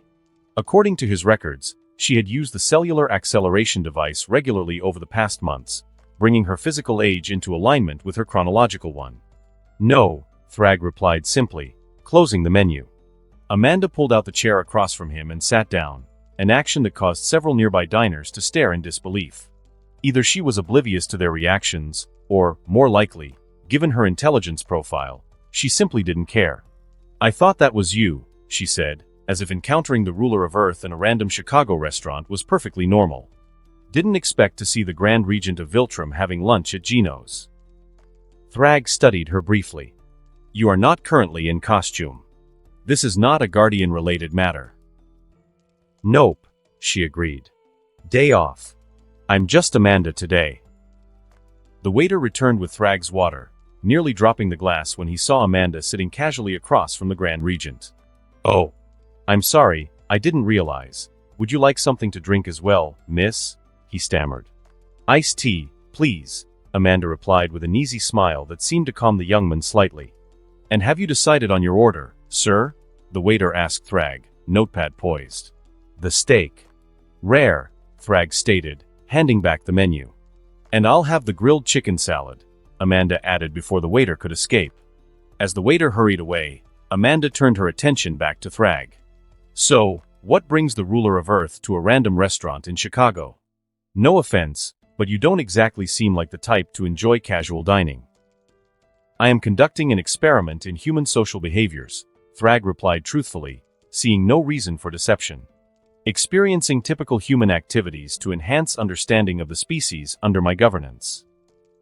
Amanda raised an eyebrow. You're people watching? That's surprisingly normal. The process is more complex than mere observation, Thragg corrected. It involves contextual immersion to activate specific neural pathways. So you're trying to understand humans better by doing human things, Amanda translated. That's actually kind of thoughtful, in a weird way. Thragg did not respond to this characterization. Instead, he asked, Why have you approached me? Your file indicates no particular interest in Viltrumite governance beyond the medical technology provided for your condition. Amanda shrugged. Curiosity, mostly. It's not every day you see the most powerful being in the universe sitting alone in a restaurant. Plus, I figured I owed you a thank you. For the cellular acceleration device, Thragg surmised. Yeah. Amanda's expression softened slightly. It's changed everything for me. Being able to look my actual age, not having to worry about transforming and losing more years, it's freedom I never thought I'd have. Thragg inclined his head slightly in acknowledgement. The technology was a logical application of existing Viltrumite medical capabilities. Your condition was inefficient and wasteful of potential. Amanda laughed, a sound that caused several nearby diners to look over in shock, as if laughing in Thragg's presence might trigger some catastrophic response. You really know how to make a girl feel special, she said, her tone suggesting humor rather than offense. Most people would just say, You're welcome. Thragg considered this. You're welcome implied a gift or favor, neither of which accurately described his actions. The device had been provided because it represented the most efficient solution to a biological problem that limited a potentially valuable metahuman asset. But his first life memories made him understand that explaining this would be considered rude. You're welcome, he said instead, the phrase feeling strange on his tongue. Their conversation paused as the waiter delivered Amanda's iced tea. Thragg observed how she thanked the young man with a smile that visibly relaxed his nervous posture. A small social interaction, yet it produced measurable effects on the recipient's physiological state. Interesting. So, Amanda continued after taking a sip of her drink, how's the whole ruling Earth thing going? From my perspective, things seem pretty stable, but I'm guessing you see a bigger picture. The integration proceeds according to established parameters, Thragg replied. Resistance has decreased by 78.3% since implementation began. Technological transfer initiatives are advancing at acceptable rates. The breeding program has exceeded initial projections by 12%. Amanda made a face at the last item. Yeah, that's still the creepiest part of the whole deal. No offense. Offense is irrelevant. The program is necessary for Viltrumite survival, Thragg stated. The volunteers are treated with respect and provided with exceptional care. I know, Amanda conceded. It just sounds so clinical. But then again, that's kind of your whole vibe, isn't it? Thragg did not respond to this observation. Instead, he redirected the conversation. Your integration with the Guardians has been productive. Director Stedman reports that your combat effectiveness has increased 32% since stabilization of your condition. Cecil keeps stats on everything, doesn't he? Amanda said with a slight roll of her eyes. But yeah, it's been good. Not having to worry about the transformation backlash means I can use my powers more strategically. Their food arrived, the waiter setting down the plates with care before retreating quickly. Thragg examined the steak before him, a simple protein source, cooked minimally as requested. He began to eat with mechanical efficiency, not for pleasure but for sustenance. Amanda watched him for a moment, then began on her own meal. "You know," she said between bites, "you're allowed to actually enjoy the food. That's kind of the point of restaurants." Thragg paused, considering her words. His human memories contained impressions of taste pleasure, of savoring flavors and textures, of his mother's cooking. Still, since regaining those memories, he had approached nutrition as he always had, as necessary biological maintenance. But perhaps there was value in exploring this aspect of human experience as well. He took another bite, this time focusing on the sensory input, the texture of the meat, the subtle variations in flavor, and the satisfaction of protein consumption. It was not unpleasant. "The preparation is adequate," he acknowledged. Amanda smiled. "High praise from the Grand Regent. I'll be sure to tell the chef." They ate in silence for several minutes. Thragg found the experience curiously calming, sitting in a human establishment, consuming human food, and engaging in conversation with a human who showed neither excessive fear nor inappropriate familiarity. His experiment in immersion was proving more productive than anticipated. The relative calm was shattered by the sound of screeching tires outside the restaurant. Thragg's enhanced senses immediately registered the vehicle, a delivery truck traveling at approximately 48 miles per hour, significantly above the street's limit, and the failure of its braking system. The truck was heading directly toward the restaurant's large front windows.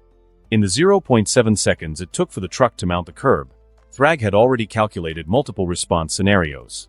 The most efficient would be to intercept the vehicle before impact, minimizing structural damage and potential civilian casualties. He began to rise from his seat. Then he noticed Amanda's expression change, her body tensing as she too recognized the impending danger. Her hand moving, likely preparing to transform. Thragg made an instantaneous recalculation. Amanda's transformation would protect her from injury but would cost her approximately 3 months of biological age, partially undoing the progress she had made with the acceleration device. An inefficient outcome when alternatives existed. Instead of moving to intercept the truck himself, Thragg reached across the table with Viltrumite speed, grasping Amanda's wrist to prevent her transformation. Simultaneously, he pulled her from her seat toward him, turning to place his body between her and the impending impact. The truck crashed through the restaurant's front windows in an explosion of glass and metal. Thragg, with Amanda securely in his grip, remained perfectly still as debris scattered around them. His cape and body absorbed the impact of several large glass shards that would have caused significant injury to human patrons. The truck's momentum carried it fully into the restaurant, crushing tables and chairs. It came to rest mere feet from where Thragg stood, Amanda still held protectively against his chest. The entire sequence, from the sound of tires to the truck's final position, had taken less than 3 seconds. For a moment, the restaurant was eerily silent. Then came the sounds of moaning from injured patrons, the hiss of the truck's damaged engine, and the distant wail of emergency sirens. Someone had already called for help. Thragg released Amanda, who stepped back, her eyes wide with shock. "Are you injured?" he asked, his tone clinical despite the chaos surrounding them. "No," she managed, looking around at the devastation. But those people Thragg had already begun moving, assessing casualties with methodical precision. 3 patrons with minor injuries from flying glass. 1 with a broken arm from being struck by a displaced table. The truck driver was unconscious but alive, trapped in the crumpled cab. "Assist the injured patrons," Thragg instructed Amanda. "I will extract the driver." Without waiting for her response, he moved to the truck, tearing away the crushed metal of the cab with casual strength. The driver, a middle-aged man with a bleeding head wound, was pinned by the collapsed steering column. Thragg removed it with surgical precision, then carefully extracted the man, placing him on a clear section of floor. Amanda had already organized the less injured patrons to help those more severely affected, using tablecloths as makeshift bandages. She knelt beside the driver as Thragg set him down. "Pulse is steady," she reported after checking the man's vitals. "But he needs medical attention for that head wound." "Emergency services are approaching," Thragg noted, his enhanced hearing detecting the sirens growing closer. They will arrive in approximately 42 seconds. Amanda looked up at him, a question in her eyes. You stopped me from transforming. Yes, Thragg confirmed. The cellular degradation would have been unnecessary given my presence. An inefficient use of your biological resources. Something flickered across Amanda's face, surprise, perhaps, or a realization. You were protecting me? Not just from the truck, but from having to use my powers. The optimal solution protected both your physical safety and your cellular integrity, Thragg stated matter-of-factly. 2 objectives achieved with a single action represents maximum efficiency. Amanda studied him for a moment, then nodded slowly. Thank you.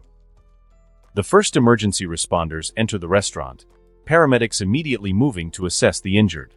A police officer approached Thragg, recognition dawning on his face as he realized who stood before him. Grand Regent, the officer said, clearly uncertain of proper protocol. We thank you for your assistance. The situation is contained, Thragg replied. The driver requires immediate medical attention. 3 patrons have sustained minor lacerations, 1 has a fractured radius, and several are experiencing shock symptoms. The officer nodded, relaying this information to the paramedics via his radio. More emergency personnel arrived, efficiently taking control of the scene. Thragg observed their procedures with interest. The human emergency response system was reasonably well organized, if limited by their technological capabilities. That still needed more improvement. As the situation stabilized, Thragg became aware of Amanda watching him, her expression thoughtful. You didn't have to stay and help, she said quietly. You could have just protected us and left. Inefficient, Thragg replied. My presence accelerated the emergency response and improved outcomes for all involved. Still, Amanda persisted, it wasn't your responsibility. Nobody would expect the king to stay and care for the injured. Thragg considered this statement. Responsibility was an interesting concept, one his human memories suggested carried significant weight in human ethical frameworks. As Grand Regent, his responsibility extended to all under his governance, including these humans in this restaurant. But there was something more, something his first life memories were attempting to make clear to him. I chose to intervene, he said finally. The choice was logical. Amanda smiled slightly. Right. Logical. A paramedic approached them, looking somewhat hesitant to interrupt. Excuse me, but we need to check everyone who was in the restaurant. Standard procedure. I am undamaged, Thragg stated. I'm fine too, Amanda added. But you should definitely check the family that was in the booth by the window. The kids seemed okay, but they might be in shock. The paramedic nodded gratefully and moved to the indicated family. Thragg observed as Amanda continued to direct emergency personnel to those most in need, her knowledge of triage procedures evident in her calm efficiency. You have medical training, he noted. Amanda shrugged. Basic first aid. When you spend time as a superhero, you pick things up. Useful skills, Thragg acknowledged. Your file did not indicate medical expertise. There's probably a lot not in my file, Amanda replied with a slight smile. People are complicated. As the emergency response continued around them, Thragg found himself experiencing an unusual impulse to continue the conversation with Amanda, to explore this unexpected interaction further. The experiment in human immersion had taken an unplanned direction, but the results were proving informative. Your actions during this crisis were efficient and well coordinated, he stated. You prioritized effectively without emotional interference. Amanda raised an eyebrow. Was that a compliment? An observation, Thragg corrected, though he noted that the distinction might be meaningless to her. I'll take it, she said with a slight laugh. Coming from you, that's practically effusive praise. A police officer approached, notepad in hand. We need statements from everyone who witnessed the accident. If you could both dash, he stopped, suddenly recognizing who he was addressing. Oh. Grand Regent. I will provide a statement, Thragg said, his tone making it clear this was a concession rather than an obligation. The vehicle's braking system failed approximately 3.2 seconds before impact. The driver attempted to correct but was unable to maintain control. The truck entered the restaurant at approximately 42 miles per hour, causing structural damage and multiple injuries of varying severity. The officer blinked, pen hovering over his notepad. "That's very precise. Thank you." After taking Amanda's statement as well, the officer retreated, clearly relieved to escape the interaction. Emergency services had the situation well in hand now, with the injured being transported to hospitals and structural engineers assessing the building's damage. "Well," Amanda said, brushing debris from her jacket, "this wasn't exactly how I planned to spend my afternoon." The interruption was unexpected, Thragg agreed. However, it provided valuable observational data on human emergency response protocols. Amanda shook her head, a small smile playing at her lips. Only you would see a truck crashing into a restaurant as a research opportunity. Thragg did not respond to this observation. Instead, he noted, "Our meal was interrupted. Your nutritional requirements remain unfulfilled. Are you suggesting we go somewhere else to eat?" Amanda asked, surprise evident in her voice. "The experiment in human social behaviors remains incomplete," Thragg stated. "It would be logical to continue it." Amanda studied him for a moment, head tilted slightly as if trying to solve a puzzle. "Okay," she said finally. "There's another restaurant a couple blocks from here. Less fancy, but the food's good." Thragg inclined his head in acceptance. They made their way through the crowd of emergency personnel and onlookers, the sea of humans parting automatically before the Grand Regent's imposing presence. Amanda walked beside him, seemingly unaffected by the stares and whispers their unusual pairing generated. As they walked, Thragg found himself focusing more on his first life's memories, recalling the sensation of walking city streets, of casual conversation with friends, of shared meals. The experiences remained clear, yet the feelings distant.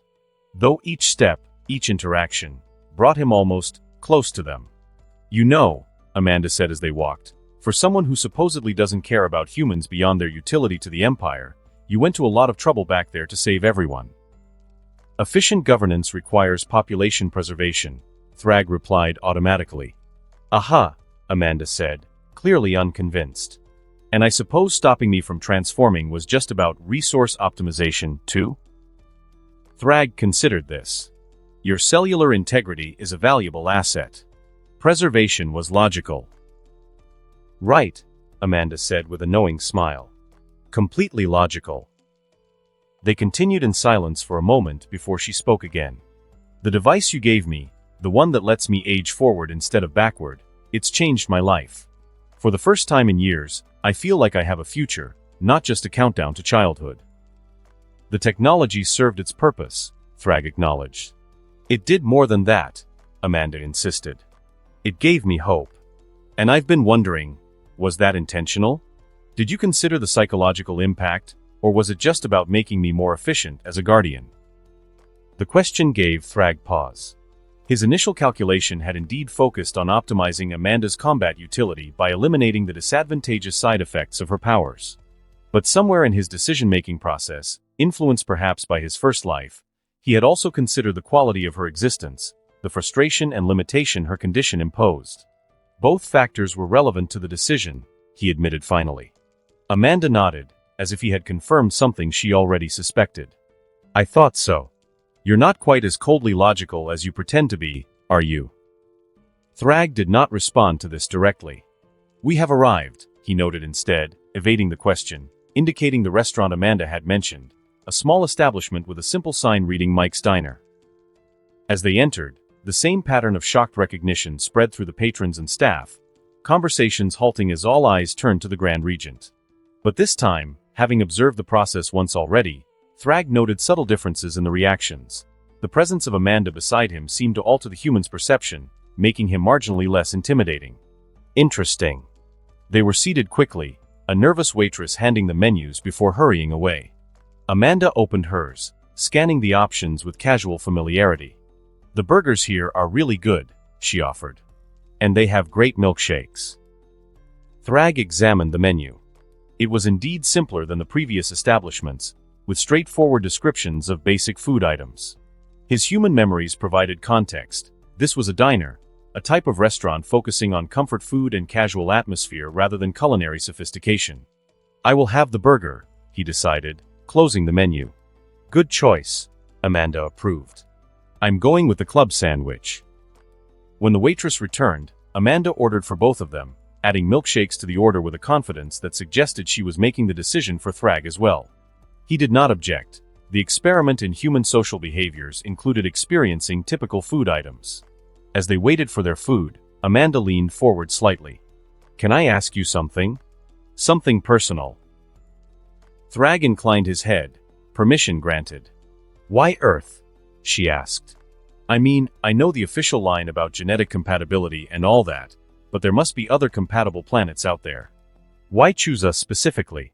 And why the soft approach? From the history you've shared, the Viltrumites aren't usually so patient. The question was perceptive. Few humans had directly questioned Thragg's motivations beyond expressing fear or resistance to Viltrumite rule. Fewer still had connected his treatment of Earth with the historical context of previous Viltrumite conquests. Earth presents unique strategic advantages, Thragg replied after a moment's consideration. Its metahuman population offers genetic diversity valuable to Viltrumite evolution. Its technological development trajectory indicates potential for significant advancement under proper guidance. Amanda studied him, clearly sensing there was more. And the soft approach? Thragg considered how much to reveal. His first life memories suggested that honesty, within strategic limits, might be valuable in this interaction. Methods evolve with experience, he said finally. Earth's integration proceeds under my direct supervision, not through proxies. Direct engagement allows for more nuanced approaches. So you're saying you've learned from past mistakes? Amanda pressed. I am saying that efficiency improves with experience, Thragg corrected. The destruction of planets represents resource wastage that can be avoided with superior tactical approaches. Their food arrived, temporarily pausing the conversation. Amanda immediately took a bite of her sandwich, while Thragg examined the burger before him, a simple construction of meat, bread, and various condiments. Following Amanda's earlier suggestion, he focused on the sensory experience as he took a bite. The combination of flavors and textures was indeed more complex than his clinical assessment had suggested. His instinctual knowledge, which he has ignored since childhood, and the dampening of pleasure sensory through smart atom control to not be picky of nutritional food made him understand that this was considered good food by both his and Earth standards. Well, Amanda prompted after watching him chew thoughtfully. The preparation is superior to the previous establishment, Thragg acknowledged. Amanda grinned. Told you. Mike's doesn't look like much, but they know what they're doing. They ate in companionable silence for several minutes. You know, Amanda said as they finished their meal, this has been surprisingly not terrible. When I sat down at your table, I half expected to be vaporized for the presumption. Vaporization would have been too messy, Thragg replied. And unnecessary. With the slightest curve of his lips, he added, besides, I don't possess heat vision. Amanda blinked, momentarily stunned. Did you just make a joke? Her eyes widened in realization. Wait, that's a reference to Captain Atomic, isn't it? The way he always vaporizes villains in those old comics. She leaned forward, utterly fascinated. Are you telling me that you, the Grand Regent, the strongest being in the universe, actually read comics? Thragg's shoulders moved in what might have been the Viltrumite equivalent of a shrug, his posture noticeably more relaxed than it had been at the beginning of their meal. They provide insight into how humans process concepts of power and heroism. Understanding what the populace consumes for pleasure rather than obligation offers valuable cultural context. Though he didn't say it aloud, the reference had emerged from his first life's memories, of how Viltrumites were Scion-Kryptonian hybrids almost in narrative. The private irony wasn't lost on him. Fair enough, Amanda conceded, still smiling. Still, I'm glad I took the chance. It's not every day you get to have lunch with the ruler of Earth, much less catch him making pop culture references. The waitress approached with their bill, setting it down and retreating quickly. Before Thragg could reach for it, Amanda picked it up. My treat, she said. Consider it a thank you for saving me from having to transform earlier. Thragg considered objecting. The concept of a human paying for his sustenance seemed inappropriate given their respective positions, but his human memory suggested that accepting might be the more socially productive choice. "Acceptable," he said with a slight inclination of his head. As they exited the diner, the afternoon sun cast long shadows across the street.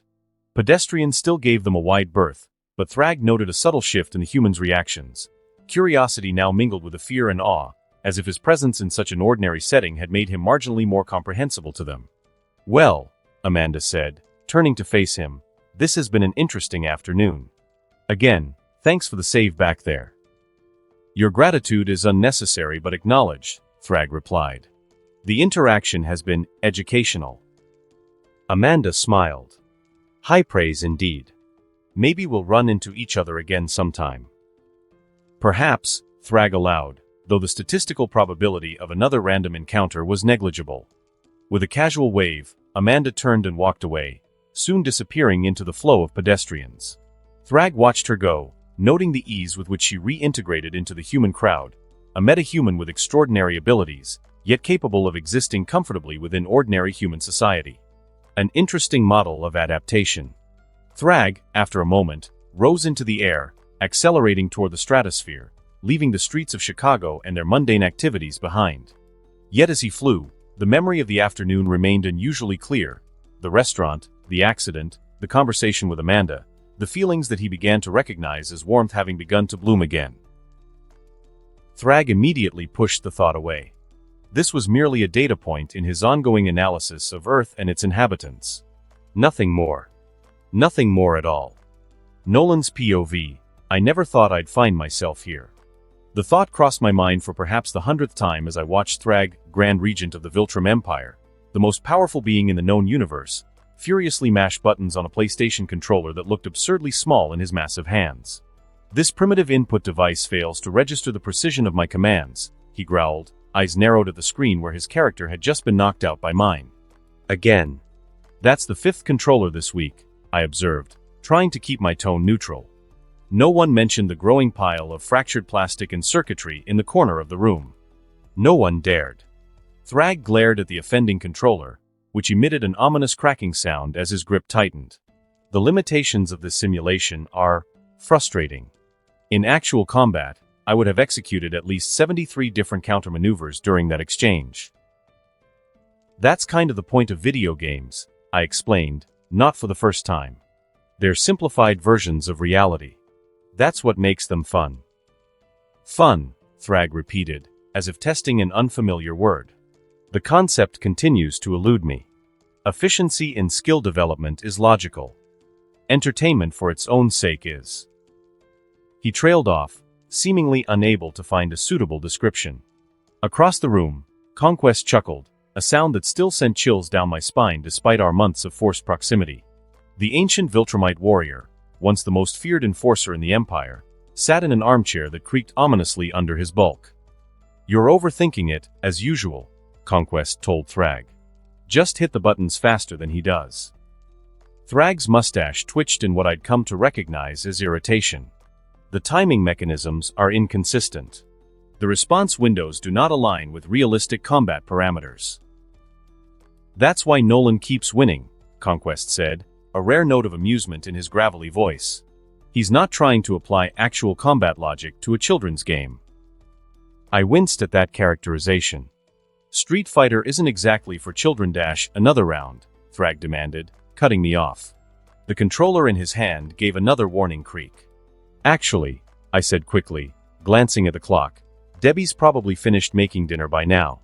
We should probably wrap this up." The mention of my wife's cooking had the desired effect. Thragg's expression shifted from frustrated concentration to something approaching interest. "Your mate's culinary skills are adequate." From Thragg, this was practically effusive praise. In the months since Earth's integration into the Viltrum Empire, my family had somehow found itself in the bizarre position of regular social contact with the Grand Regent himself. What had begun as formal meetings to discuss Earth's governance had gradually evolved into something resembling, well, not friendship exactly. More like a peculiar form of familial connection that defied conventional description. "Debbie will be pleased you think so," I replied diplomatically, setting my controller down. "She's making lasagna tonight." The layered protein and carbohydrate dish, Thragg noted with approval. An efficient delivery system for multiple nutrient groups.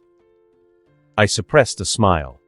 Thragg's clinical descriptions of everyday human activities never ceased to amuse me, though I was careful never to show it. The Grand Regent might be different since coming to Earth, more measured, less openly tyrannical, but he was still the most dangerous being I'd ever encountered. Conquest rose from his armchair, stretching his massive frame.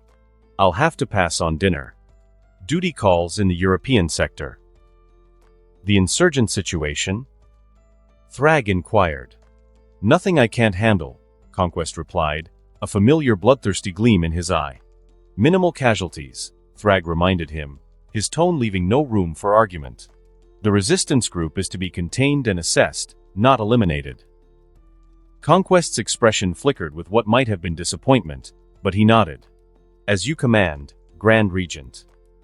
I watched this exchange with carefully concealed interest. The change in Conquest over these past months had been subtle but unmistakable. The infamous mad dog of the Viltrum Empire seemed less mad, more focused. Still terrifying, still capable of unspeakable violence, but somehow more contained.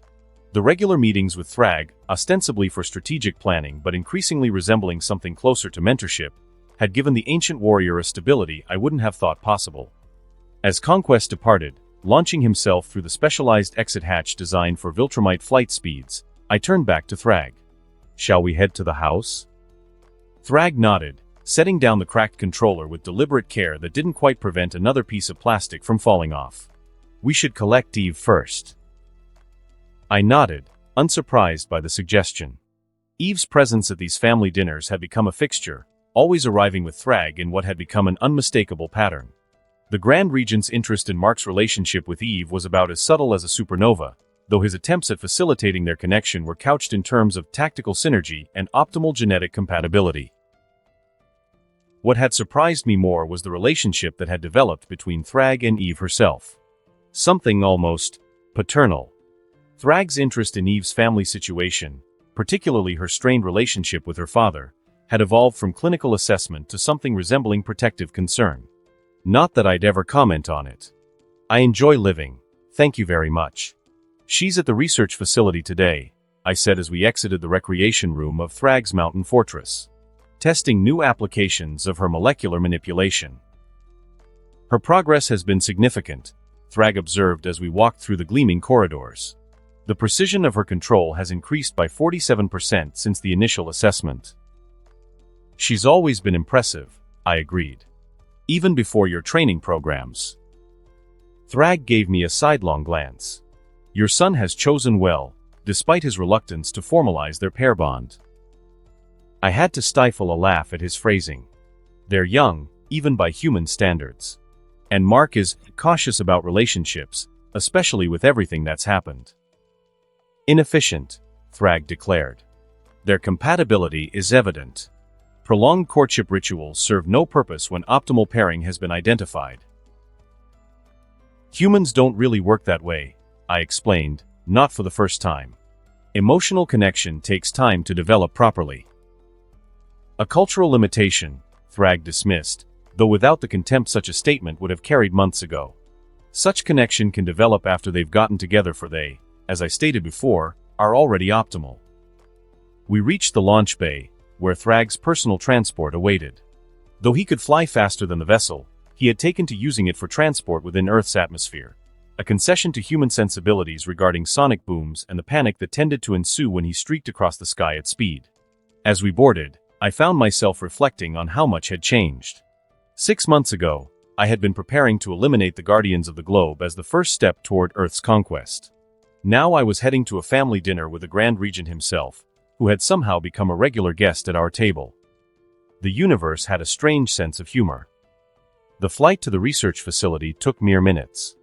Located in what had once been a remote military installation, the complex now housed some of Earth's brightest scientific minds working alongside Viltrumite specialists to advance human technology. Eve spent several days each week there, exploring the limits of her molecular manipulation abilities under controlled conditions. As we landed, I noticed Thragg straightening his already perfect posture, adjusting his cape with uncharacteristic attention to its appearance.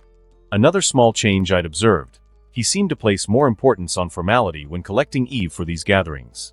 We found her in one of the main laboratories, surrounded by scientists taking measurements as she transformed raw materials into complex structures with mere gestures. Her pink energy flowed like liquid light, reshaping matter at the molecular level with increasingly precise control. Grand Regent, one of the scientists acknowledged as we entered, the entire room immediately standing at attention. Agent Grayson. We weren't expecting you. At ease, Thragg commanded. We are here for Samantha Wilkins. Eve looked up, her concentration breaking as the pink energy dissipated. Thragg. Nolan. Is it dinner time already? She glanced at a clock on the wall. Oh wow, I completely lost track of time. Your focus on your work is commendable, Thragg stated. However, nutritional intake should not be neglected. Eve smiled, a reaction few humans managed in Thragg's presence. Right.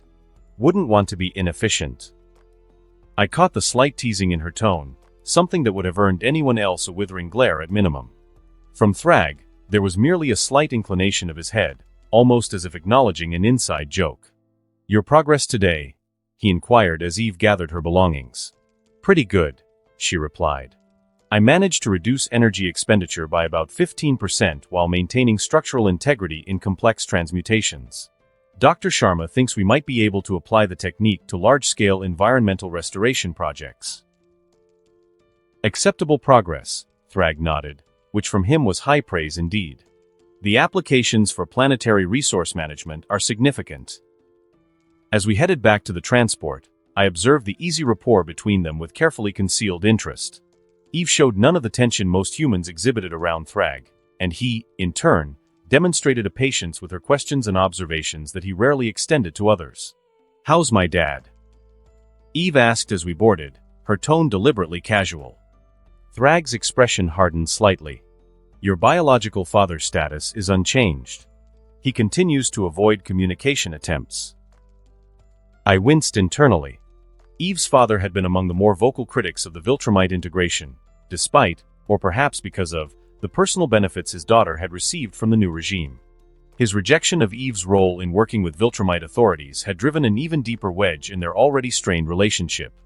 Thragg himself, though subtle about it, had attempted to help Eve's relationship with him. Well, needless to say much, it nearly ended in disaster. The Grand Regent thankfully had enough self-control to not rip his heart out and make him eat it. Yeah, well, his loss, Eve said with forced lightness that didn't quite mask the hurt underneath. His perspective is flawed, Thragg stated firmly. Your contributions to Earth's advancement are significant. His failure to recognize your value demonstrates his limited understanding. Eve's smile this time was genuine, if small. Thanks, Thragg. The exchange still sent a chill down my spine, not because of any threat but because of its implications. Thragg, the destroyer of worlds, the being who had ordered the execution of entire civilizations, was offering emotional support to a young human woman whose father had disappointed her. And doing so with what appeared to be genuine concern. It was moments like these that made me question everything I thought I knew about our species in general and Thragg in particular. The Grand Regent I had known for centuries had been cold, calculating, and ruthlessly efficient, not cruel for cruelty's sake, but utterly without sentiment or compassion. This Thragg was different. Still calculating, still efficient, still capable of terrible violence when he deemed it necessary. But there were moments, brief, easily missed if you weren't looking for them, where something else showed through. Something almost human. The transport lifted off, heading toward our suburban home. As we flew, Eve filled the silence with updates on her research projects and questions about the video game session, which Thragg answered with surprising detail despite his evident frustration with the experience. You really broke 5 controllers? Eve asked, amusement dancing in her eyes. The input devices are inadequately constructed for Viltrumite physiology, Thragg replied stiffly. He kept trying to execute moves that aren't in the game, I explained. Apparently button mashing isn't an acceptable combat strategy for the Grand Regent. The simulation's limitations are arbitrary and illogical, Thragg insisted. In actual combat, I would have executed a precision strike to the opponent's neural cluster, not this Hadouken maneuver. Eve laughed outright at that, the sound filling the transport cabin. You know, there are games with more realistic combat mechanics. Maybe we should try those next time. Perhaps, Thragg allowed, though his tone suggested skepticism. As we approached our neighborhood, I felt the familiar tension that always accompanied Thragg's visits. Despite months of integration, the sight of the Grand Regent walking down a suburban street still caused neighbors to retreat behind closed doors and draw curtains. Our family's close association with the ruler of Earth had made us something of a curiosity, and occasionally a target for both adulation and resentment. We landed a block away from the house, as had become our custom to minimize disruption. As we walked the rest of the way, I noticed Thragg scanning the surroundings with his usual vigilance. The security perimeter is functioning optimally, he noted, referring to the advanced Viltrumite technology that now protected our home, a necessary precaution given our high-profile status. Good to know, I replied, though the constant surveillance was something I'd never quite gotten used to. Another compromise in our new reality. As we approached the house, the front door opened to reveal Debbie, wiping her hands on a kitchen towel. Her smile was genuine, if still tinged with a wariness that never quite left her when Thragg was present. Right on time, she called. Dinner's just about ready. Mrs. Grayson, Thragg acknowledged with a formal nod. Your hospitality is appreciated. Debbie, please, my wife corrected, as she did every time. We've been doing this for months now.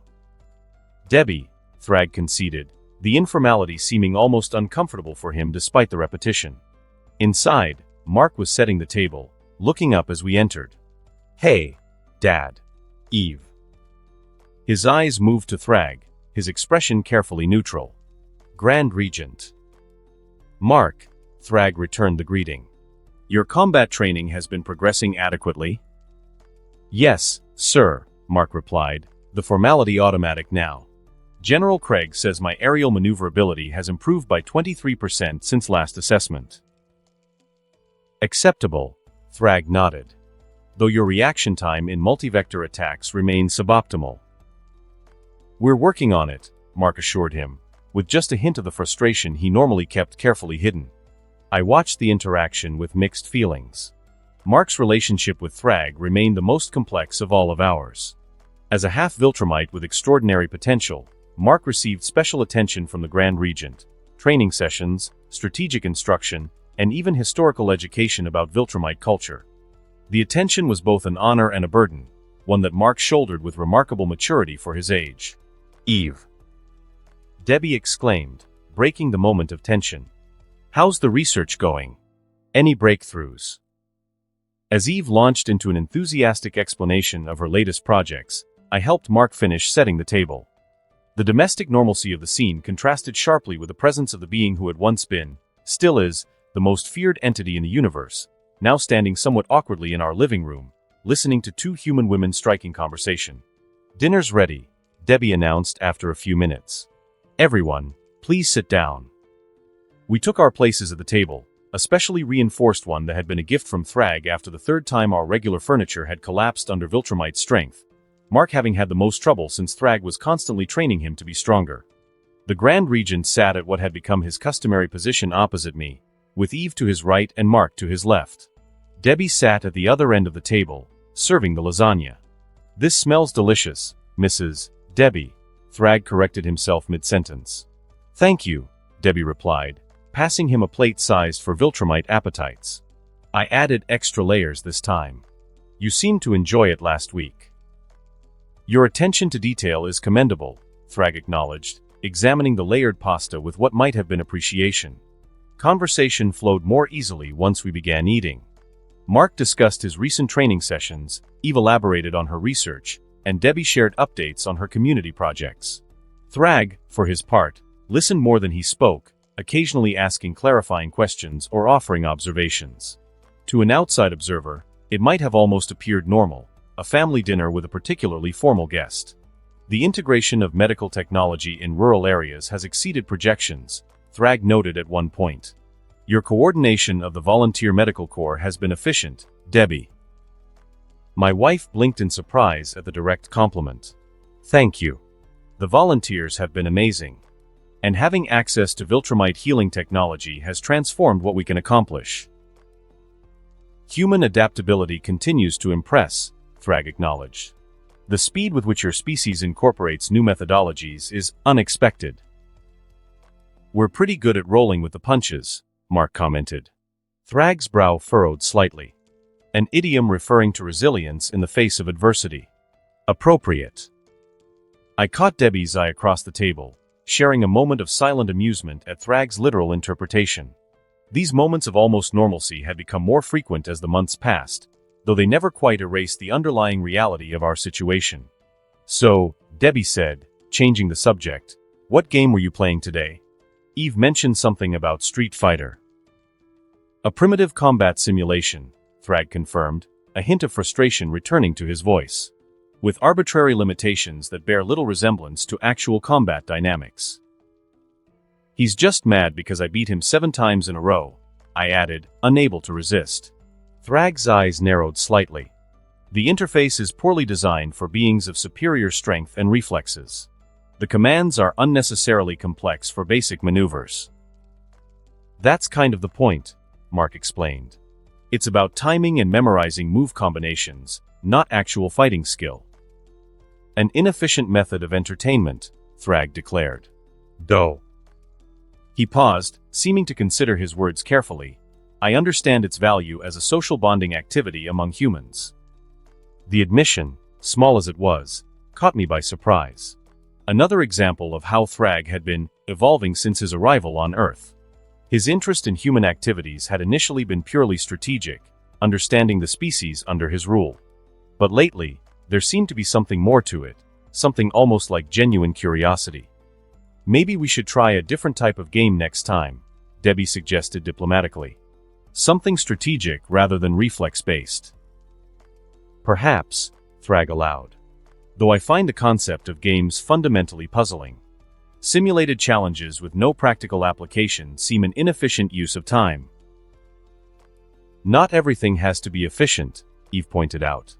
"Sometimes fun is its own reward." "A human perspective," Thragg noted, though without the dismissal such a statement would have carried months ago. As dinner continued, I found myself observing the dynamics around the table with, "Again, this is most definitely not ending soon. This is too absurd a situation," a sense of surreal detachment. My son, discussing combat techniques with a being who, if circumstances were different, if Mark didn't listen to me and fought against me, might have been his greatest enemy. My wife, serving seconds to the ruler of the empire that had conquered her planet. Eve, debating the merits of recreational activities with a being who had once ordered the destruction of entire civilizations. And me, Nolan Grayson, once Omniman, agent of Viltrum, now, what? Liaison? Advisor? Something between subject and confidant to the most powerful being in the known universe. The meal concluded with Debbie bringing out dessert, a chocolate cake that had become one of Thragg's favorites, though he would never admit to having preferences for something as trivial as taste. "The combination of cacao, sugar, and dairy proteins is satisfactory," he commented as Debbie served him a slice. High praise from the Grand Regent. I translated for Debbie's benefit, earning a slight twitch of Thragg's mustache that might have been annoyance. As we ate dessert, the conversation turned to upcoming events, a global summit on Viltrumite human integration policies, a new phase of the Technological Transfer Initiative, and Mark's training schedule for the coming week. "Eve will join you for the high-atmosphere maneuver training," Thragg informed Mark. "Her molecular manipulation abilities, like always, will provide optimal conditions for practicing multi-vector evasion techniques." Mark and Eve exchanged glances that contained a wealth of unspoken communication. Neither objected to the arrangement. They had long since accepted the pattern of Thragg's not-so-subtle matchmaking attempts. "I've been working on some new shield configurations that might help," Eve offered. "They should provide more realistic combat scenarios." "Acceptable," Thragg nodded. "Your initiative demonstrates appropriate commitment to improvement." I caught the slight softening in his tone when addressing Eve, another of those small tells that I'd learned to recognize over the months. Whatever Thragg's grand strategic plans might be, his interest in Eve's development seemed to extend beyond mere utility. After dessert, as had become our custom, we moved to the living room. These post-dinner conversations had evolved into something of a strategic briefing session, where Thragg would update us on developments across the Empire and solicit opinions on Earth-specific matters. "The breeding program continues to exceed projections," Thragg reported as we settled into our seats. "The genetic compatibility between Viltrumites and humans has proven even more advantageous than initially calculated." I noticed Debbie's slight discomfort at the topic. The breeding program remained one of the more controversial aspects of the integration, despite the strictly voluntary nature of participation and the extensive benefits provided to human partners. The medical benefits have been significant as well, I pointed out, steering the conversation toward less sensitive ground. The Cancer Eradication Initiative is ahead of schedule in most regions. Yes, Thragg agreed. Human medical researchers have adapted Viltrumite techniques with unexpected efficiency. Director Stedman reports a 78% reduction in terminal disease rates globally. Cecil's been surprisingly cooperative lately, Mark observed, considering how opposed he was to the integration initially. Director Stedman is pragmatic, Thragg stated. He recognizes beneficial outcomes regardless of ideological preferences. Eventually, as the evening grew late, Thragg rose from his seat. The meeting has been productive. The meal was satisfactory. You're welcome, Debbie replied with a small smile, long since accustomed to Thragg's formal manner of expressing gratitude. Eve, you will return with me to the research facility, Thragg stated. There are matters regarding tomorrow's experiments that require discussion. Eve nodded, gathering her things. Thanks for dinner, Debbie. It was delicious as always. As they prepared to leave, I noticed Mark watching Eve with an expression that contained equal parts affection and frustration, the look of someone who wanted to say something but couldn't find the right words or moment. Thragg, surprisingly, noticed it too. Mark Grayson, you will accompany us to the research facility. Your input on your atmospheric training parameters would be valuable. Mark blinked in surprise at the transparent excuse but nodded. Sure. Let me grab my jacket. As the three of them departed, Thragg in the lead, Mark and Eve following slightly behind, already deep in conversation, I found myself standing beside Debbie in the doorway, watching them go. This is still the strangest thing, Debbie murmured, leaning against me. The Grand Regent of Viltrum, having dinner at our table, playing matchmaker for our son. Life takes unexpected turns, I agreed, wrapping an arm around her shoulders. He's different than you described, she continued. From before, I mean. When you first told me about him, after everything. He seemed more tyrannical. I suggested. Ruthless. Coldly logical to the point of being almost mechanical. Yes, Debbie nodded. All of that.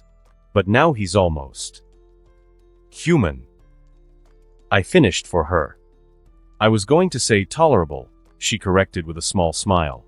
But yes, there's something more human about him than I expected. Especially with Eve. I nodded, having observed the same phenomenon. It's like he's protective of her. Almost paternal, in his own Thragg-like way.